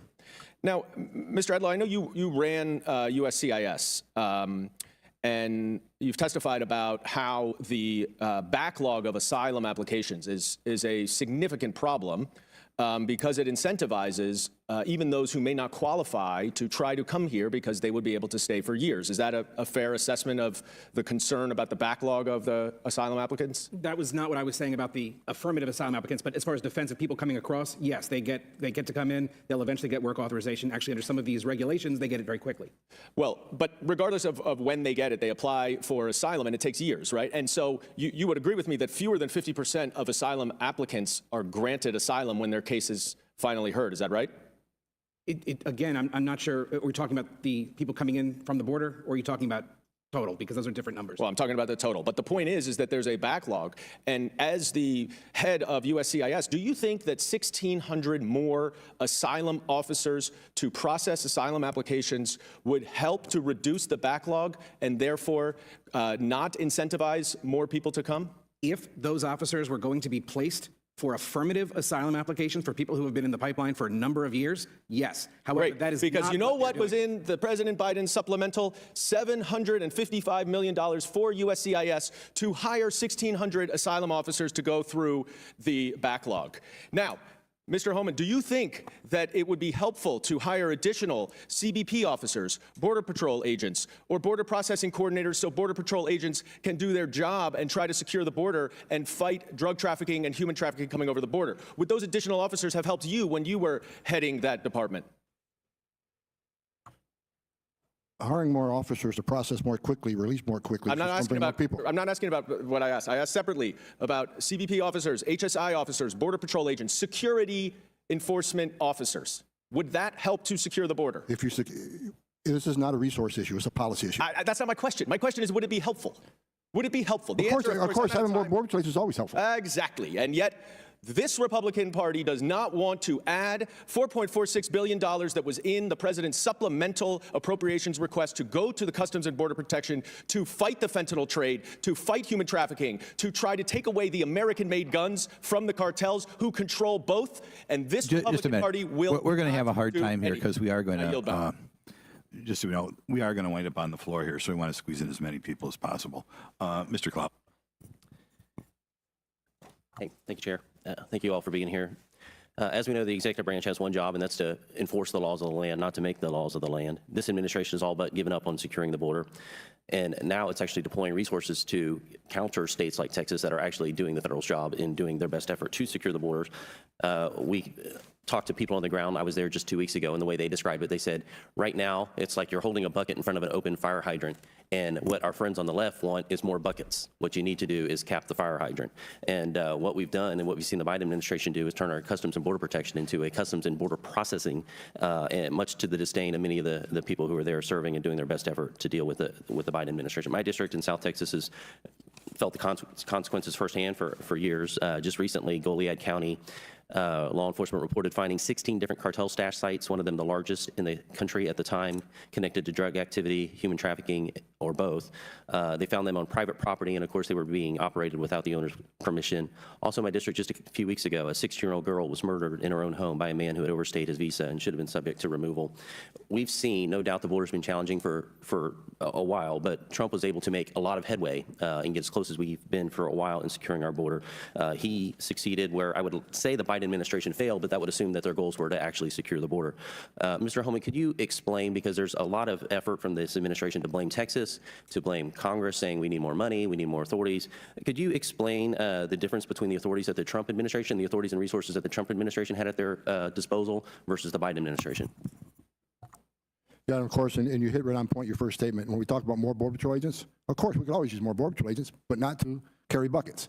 More Border Patrol agents are only meaningful if we secure the border and let them do their national security job. But look, the difference is clear. I mean, under the Trump administration, illegal immigration was down to a 40, 45-year level, depending on what time frame you looked at. And he did it because the Remain in Mexico program, people can still claim asylum, but they're not going to be released in the United States until they have the hearing. We had the first safe country agreements with Central American countries, Guatemala, Honduras, and El Salvador, that if you're really escaping fear and persecution from El Salvador and you get to another free country, haven't you escaped that fear and persecution, you should be claiming asylum there. Because it's not about asylum. We know most of the asylum claims on the southern border are fraudulent because most of them will get orders removal.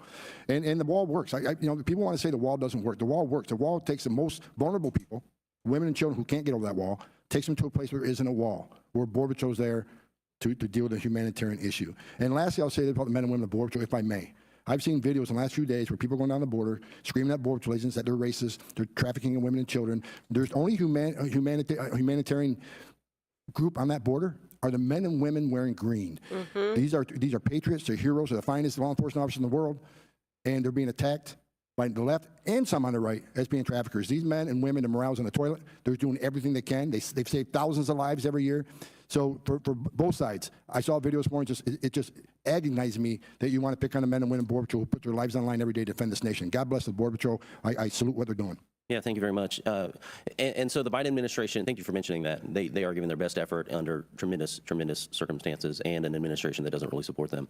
But to be clear, the Biden administration did not lose any authorities that the Trump administration had, right? Remain in Mexico program has been found by the highest courts in the land to be legal. They could institute that tomorrow, and it'd be a game changer. And they have just as much, if not more, resources available at their disposal from what. It's not a resource issue; it's a policy issue. Yes. They change the policies and get back to the Trump era policies. They could solve 85% of this problem. Now, interestingly, a entire cottage industry surrounding this catastrophe has butted up, from processing to transporting, the NGOs that are happening. A lot's been made of family separation, and you've mentioned it, but if you can mention again, how many children has the Biden administration lost? And then could you speak to the lives lost on the journey as well, and the human side? I know I visited a facility in my district where 30 to 50% of the young women admitted to being assaulted along the journey. Nearly 100,000 children are missing. That this administration released to so-called sponsors we can't find, but we do know we found many working the midnight shift in meatpacking plants, many in forced labor, many in indentured servitude.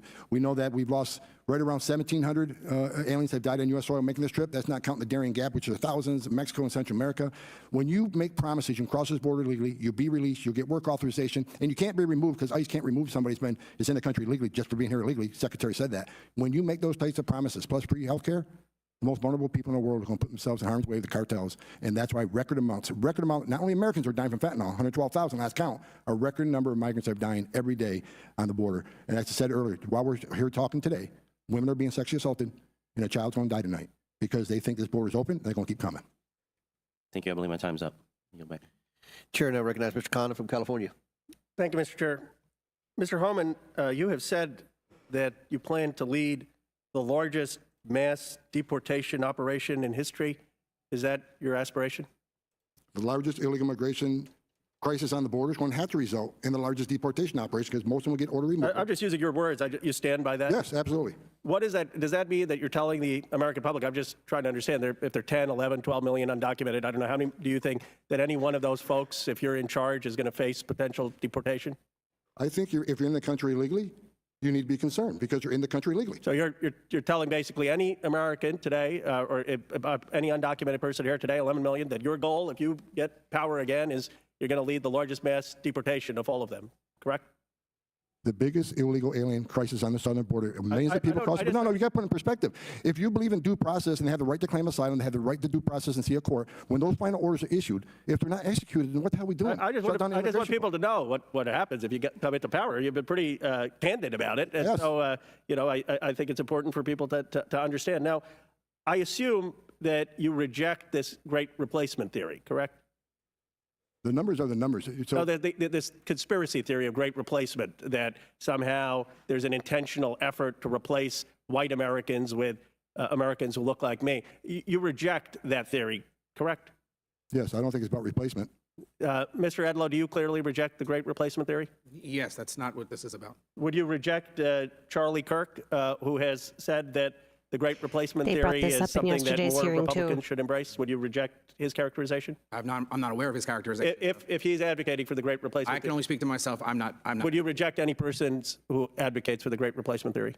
I'm not. Mr. Homan, would you reject Charlie Kirk's? I don't know what his intention is. I mean, would you commit to not going on the Charlie Kirk show again if he's advocating the great replacement theory? And what Charlie Kirk has said is that he was pleased that Vivek Ramaswamy finally talked about the great replacement theory on the campaign trail.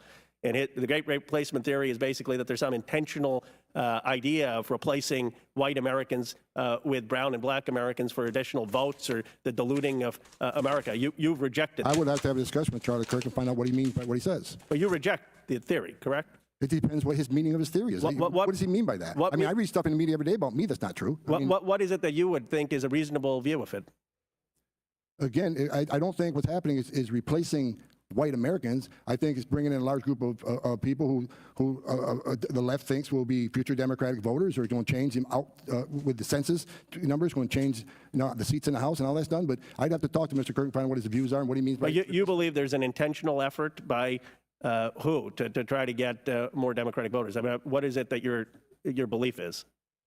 I've been asked why I think they support open borders and bringing millions of people in. And I, as I specified earlier, you were not here. I don't understand why anybody would want to unsecure a border. I don't see any downside in a secure border. So there has to be some sort of political.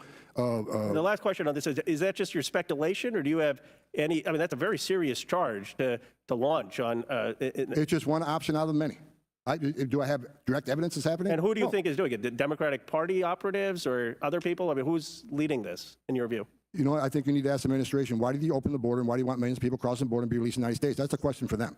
Mr. Byard, do you have any sense that this administration doesn't believe in secure borders? And what would be the top 3 policies that you would implement to secure the border? Well, first of all, this administration is removing record numbers of people, and in fact, a higher percentage of people who cross the border than were removed in 2019 and 2020. So the idea that they have no interest in this, they don't want to remove people. I mean, if they did that, why do they have cages? Why do they have all the things that you've talked about? It's logistical issues.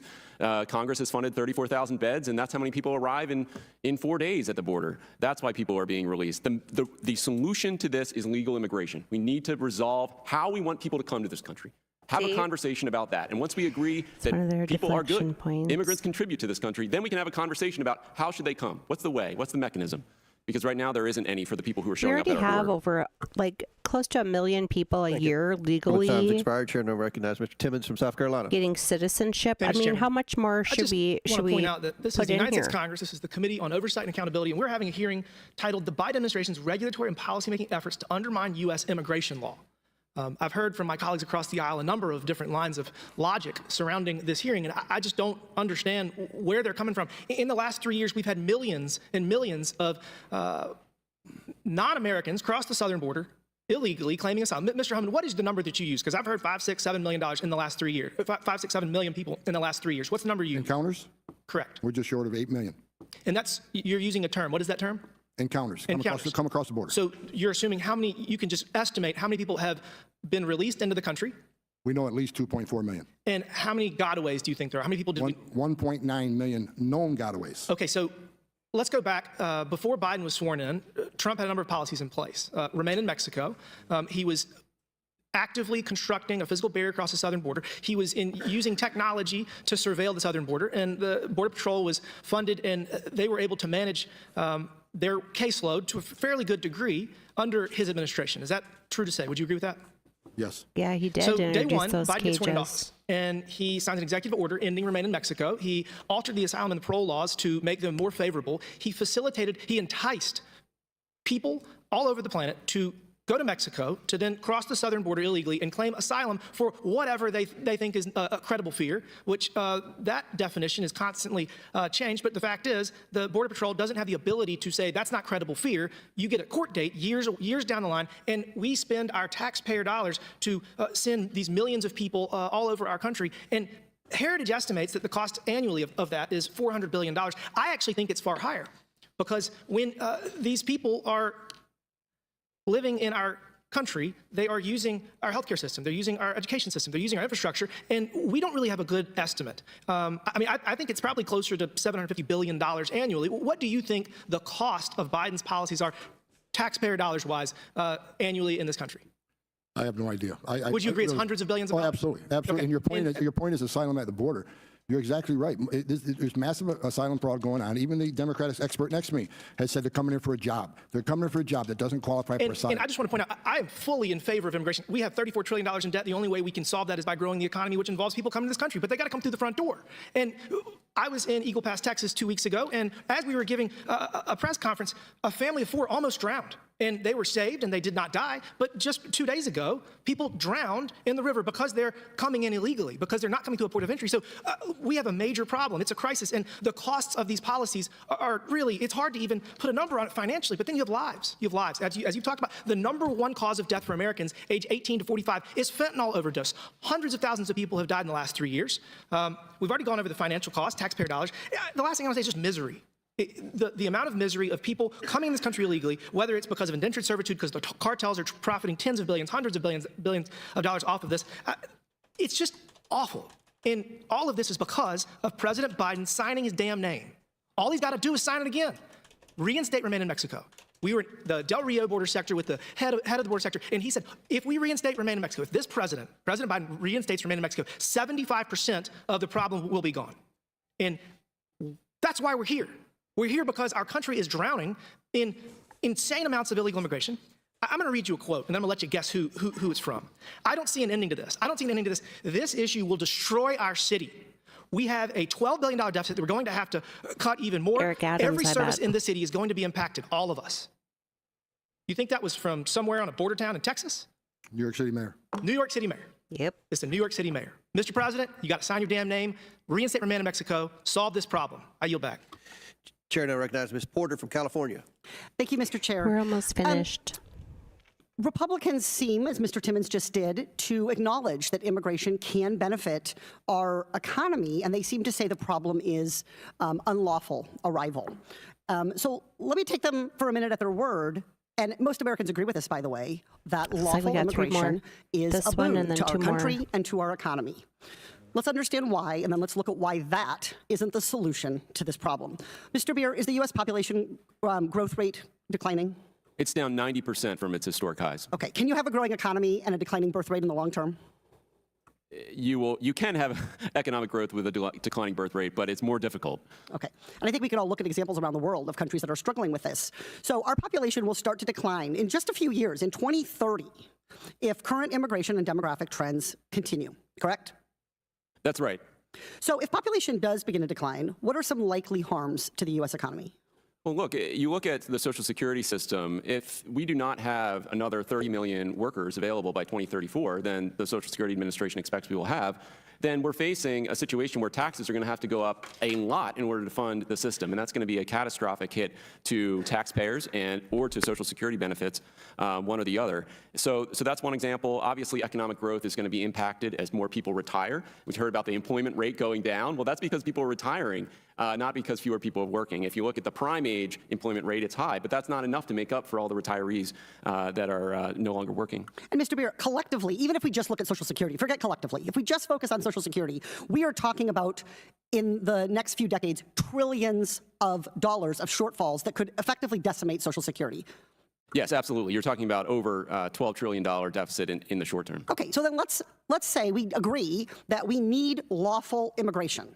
And I hear our witnesses and our colleagues on the other side saying, well, lawful immigration, I'm for that. I'm just not for unlawful immigration. So let's talk about this. Of the people who apply, who use the system, and they follow the rules, which I think Americans think we should, they apply for a green card. What percentage of them get it? That's 3%, so 97% do not get one. 3%. I hear all the time from people that they would like people who want to seek a life in this country to follow the rules and, quote, get in line. But there is no line at all for many, many countries. Can you explain that?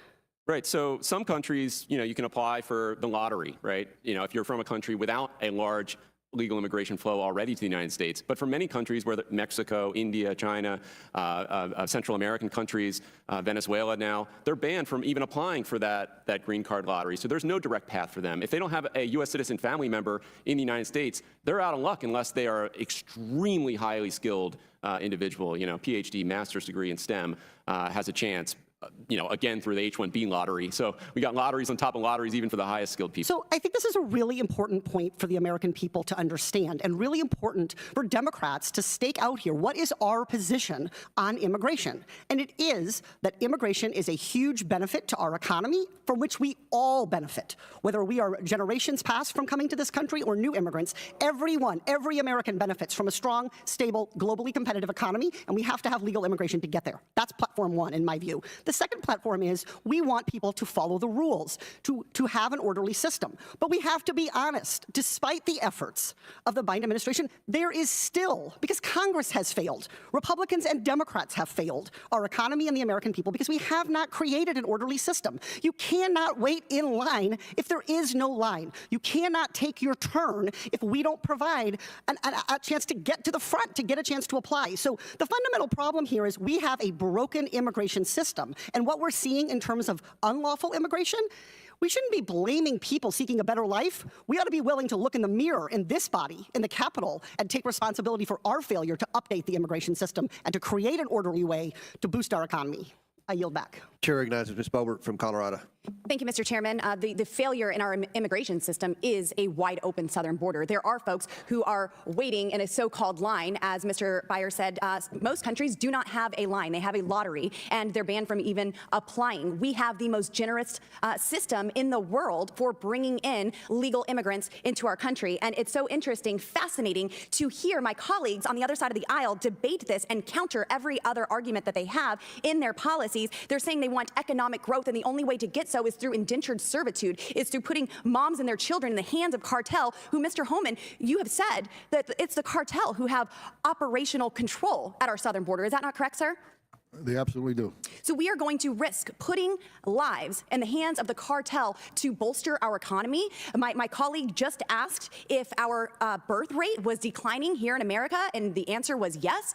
Well, of course it is. We have nearly 1 million abortions in our country a year, over 60 million abortions since this has been illegal. And if that's an issue, well, then we need to address that. If we want a an incline in our birth rate, well, let's look at our own country first, rather than putting folks in the hands of the cartel and putting their lives in danger so they can do, as my colleagues on the other side of the aisle say, pick our fruit, pick our crops.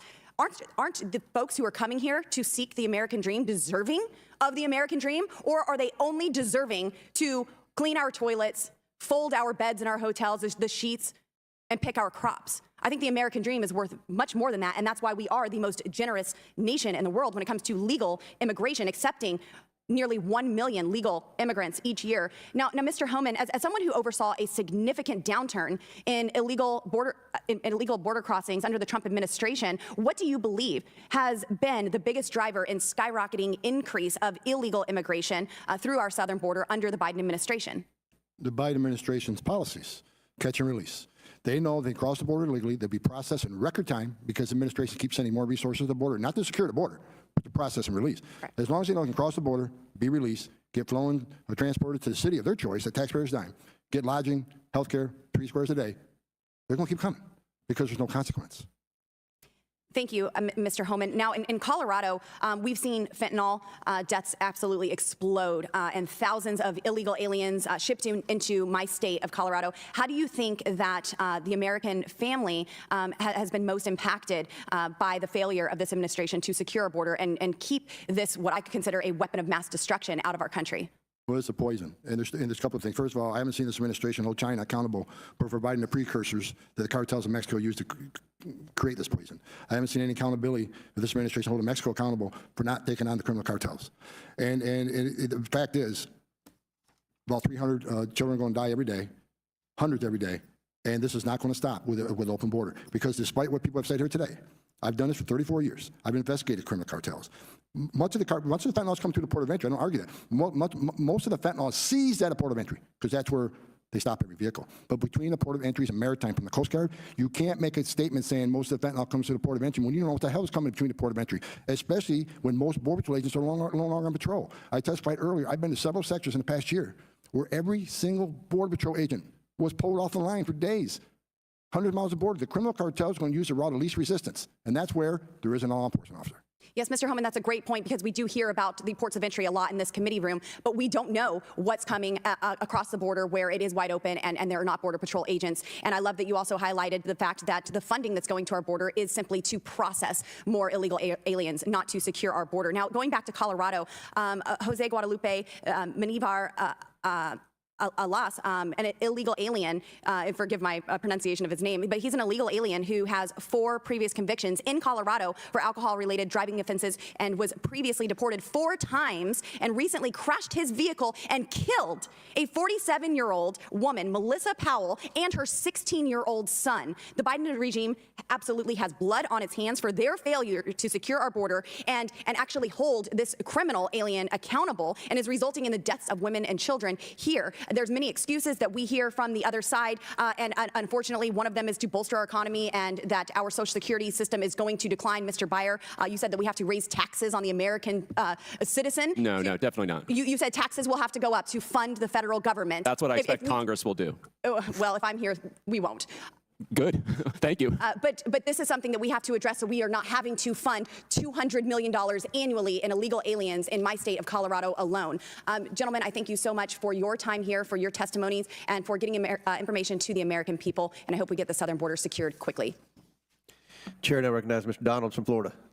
Thank you, Mr. Chairman. Gentlemen, thank you for coming out today. Really appreciate it. Mr. Edlow, real quick, it was said in previous testimony that roughly 3% of people who apply through the legal process of coming into the United States through the green card program, 3% of all that apply actually get approved. Can you speak to why that is the number? Is that accurate? Is that an accurate description? I've not heard that number, so I don't want to talk about the percentage itself. I can tell you, Congressman, there are close to 1 million people that get green cards every year through the various pathways in, plus all the people that come in, have applied for asylum or have gotten in through refugee status and then ultimately became permanent residents, green card holders at that point too. So there is a robust process by which people are becoming green card holders every single year. So there is a robust process upon which people are coming into the United States. Yes. Mr. Beer, I saw you over there, heard your testimony over there. Do you agree with that statement?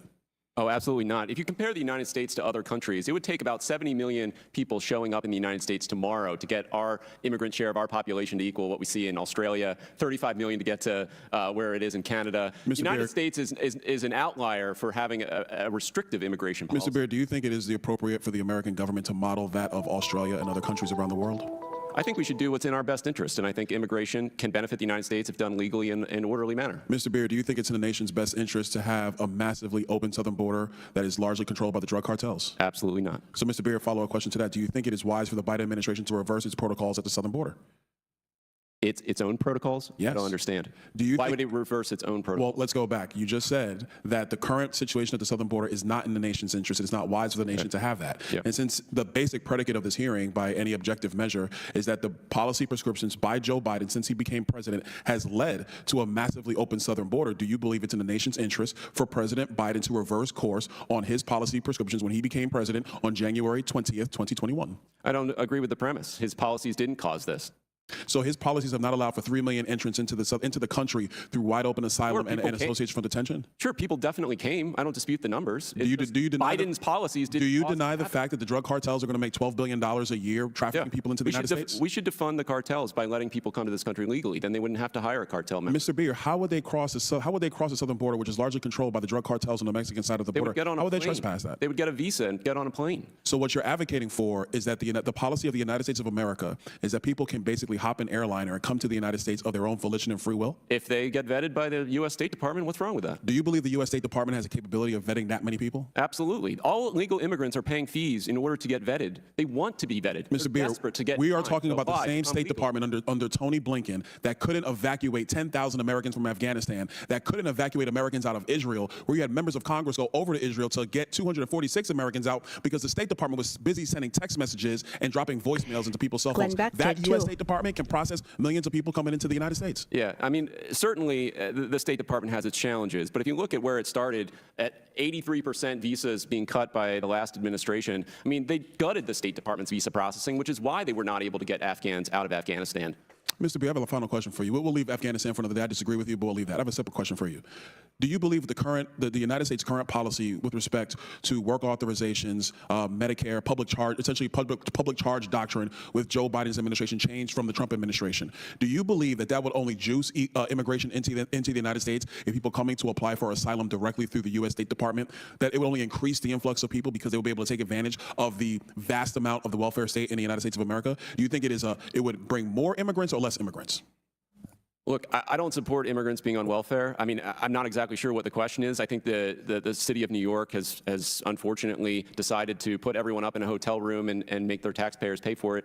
That's a bad choice for them. That's not the federal government has a limited role in deciding what New York State's or New York City's policies are. So real quick question, sorry, Chairman, real quick question, quick follow-up to that. And I'll ask all three of you, actually. If you're gonna have open borders, can you have a welfare state at the same time? Mr. Redlow? No. Mr. Holman? No. Mr. Beer? It's got to be restricted, and it is. Our legal immigration system restricts benefits to new legal permanent residents for 5 years. Mr. Beer, I would strongly disagree with you because people are getting a lot of benefits the second they come into the United States of America, and it is wrong. I yield back, Mr. Chairman. Gentleman yields back. Votes have been called about 10 minutes ago, so I want to thank our panel for being here today. This is one of the biggest issues in America. I think everyone that watched this hearing sees there's two schools of thought on this. This was very insightful testimony today. I appreciate everyone's leadership on this issue. With that, and without objection, do you have anything to? Just one thing for the record, Mr. Chairman, unanimous consent request for a document that comes from our friends at the Judiciary Committee, which is a broad overview of all the immigration reform bills that are in this and the prior two Congresses. Without objection, so ordered. With that and without objection, all members will have 5 legislative days within which to submit materials and to submit additional written questions for the witnesses, which will be forwarded to the witnesses for their response. If there's no further business, without objection, the committee stands adjourned. All right, there we have it. We have another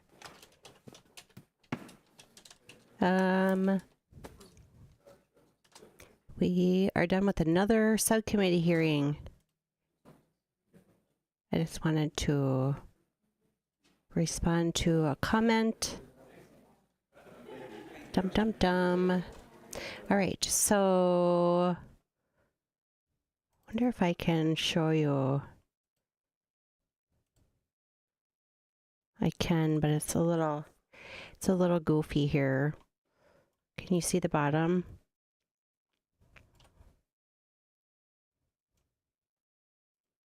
Oops, not the right window. Not the right window. This is beautiful. Look, no dropped frames on the very bottom here. Oh, you probably can't see my mouse. Oh, yeah, you can. None. Not a one in 3 hours and 35 minutes. Yes. This computer, when I did a test on it, does get like 10,000 kilobytes per second. But when I hooked up the new internet yesterday and I just went with what the computer can do, it did cut off, and so I had to lower it. I did some tests this morning. I was successfully able to do Rumble and YouTube tests, and then just applied those settings. I think they're like 43 something or other. Kick, I couldn't get a test run to go through. So it looks like that's going to be where we're setting. One thing I did want to see. Let's see if I can find it. Okay, let's go back over here. And let's switch this back.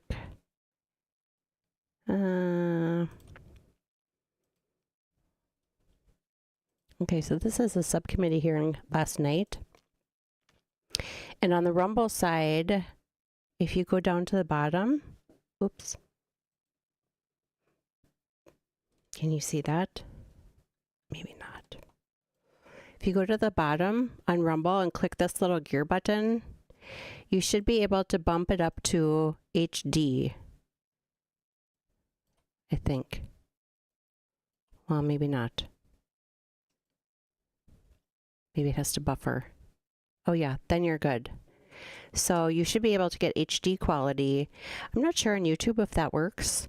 Let's go take a quick gander. Now that the internet is working, there's a couple things I'd like to do. I would like to do a replay of Goat POTUS's rally from Wednesday.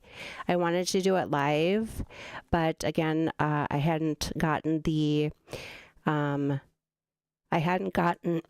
the new modem until yesterday afternoon. So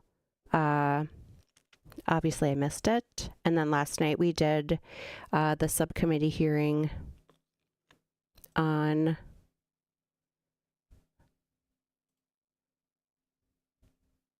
this one. It was in 2 parts. I think I accidentally hit the end button. But anyway, I wanted to just double check here and see if you can get 760 is all. Well, anyway, your quality should be a lot better now too on your side. So if you missed those were really good yesterday on the Rumble and Kick side. And oh God, the only thing is this transition. Oops. The transition, I have something funky that happened now with my transitions. So let's see if this works. Cut. Okay, it did work. Splendid. My eyes are red like fire. I need to switch out my contacts. All right, so now that we have new internet, I'd like to do a replay of that only because it was the one that was after the Tuesday Iowa caucus, and it's only like an hour. So I'd like to do that as a replay. So I'm just gonna feed the kids. Okay, so I made the hamburgers when I went down there earlier, and then I knew we were almost done. So, and I cook them on real like low, and I thought, okay, I'll go put the cheese on it, so then by the time I'm done here, the cheese will be nice and melted for them.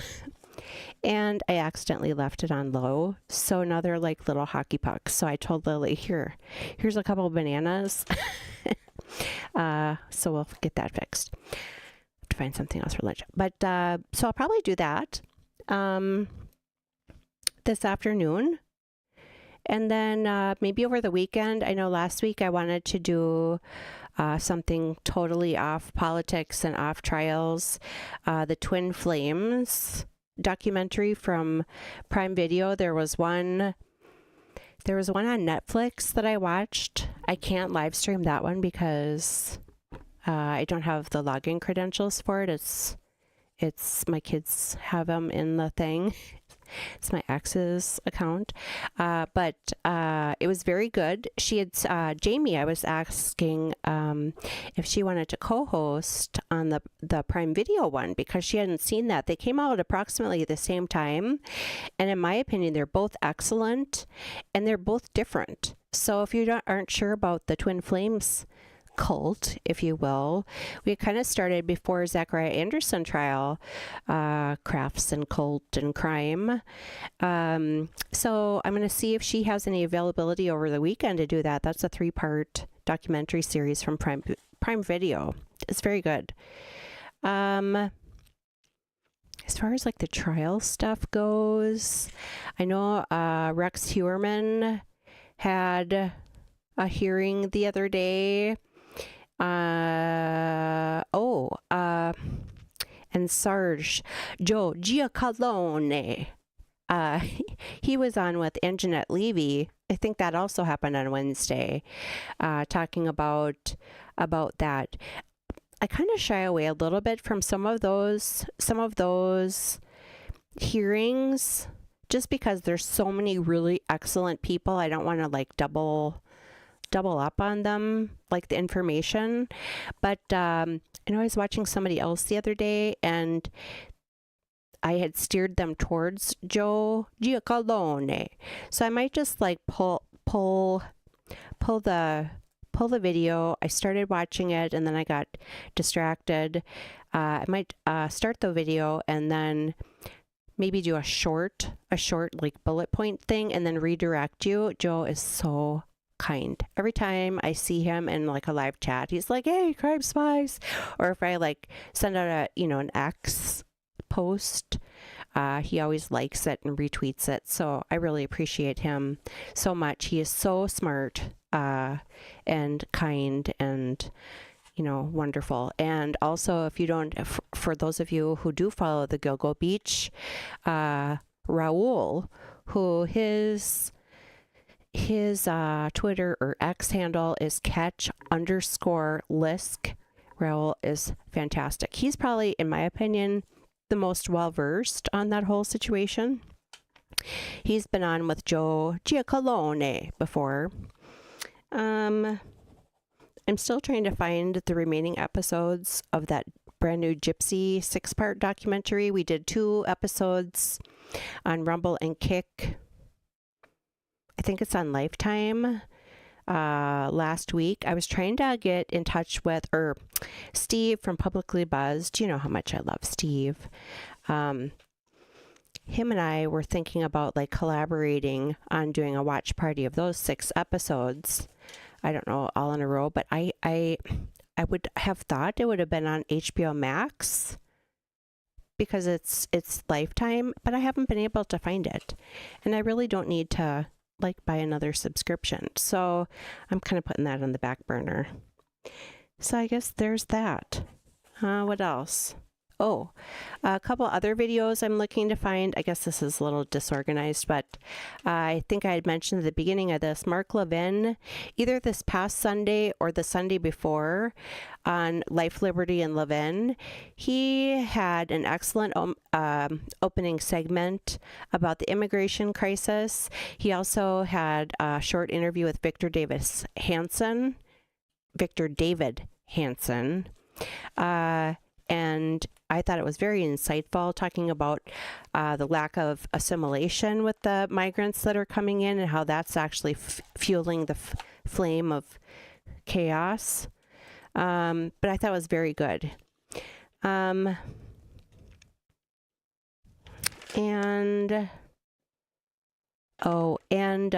need to find the clip.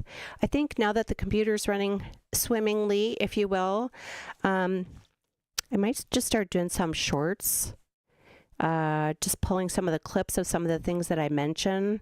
For example, Dan Bongino, when they were talking about the woman and the 2 kids that had died crossing the border, they keep, the left keeps, asserting that, that was caused by the border agents. It was not. And Dan Bongino, either yesterday or Wednesday, had said what the true statement was on that, and I just got to find the details of that.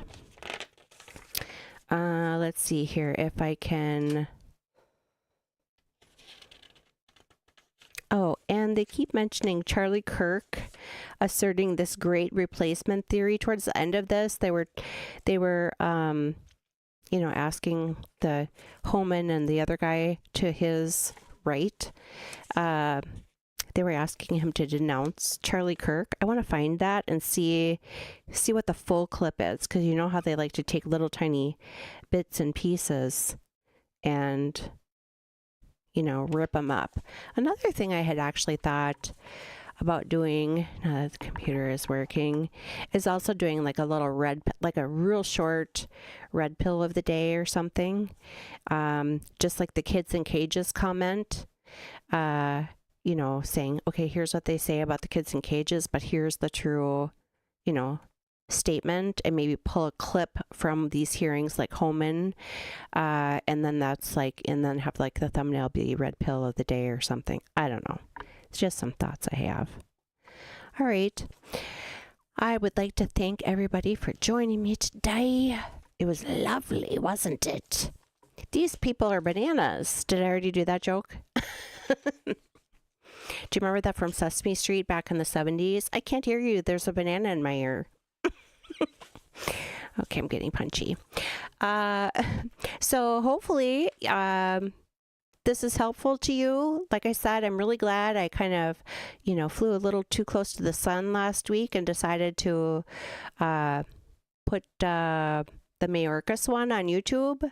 I was very pleasantly surprised. So I hope you'll continue to join me for these. I find them insightful. I find them learning. I also find them frustrating. And, it's nice that we can come together and listen to this and waffle around what they're saying.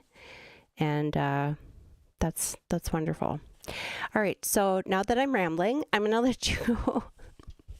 And we will see you soon.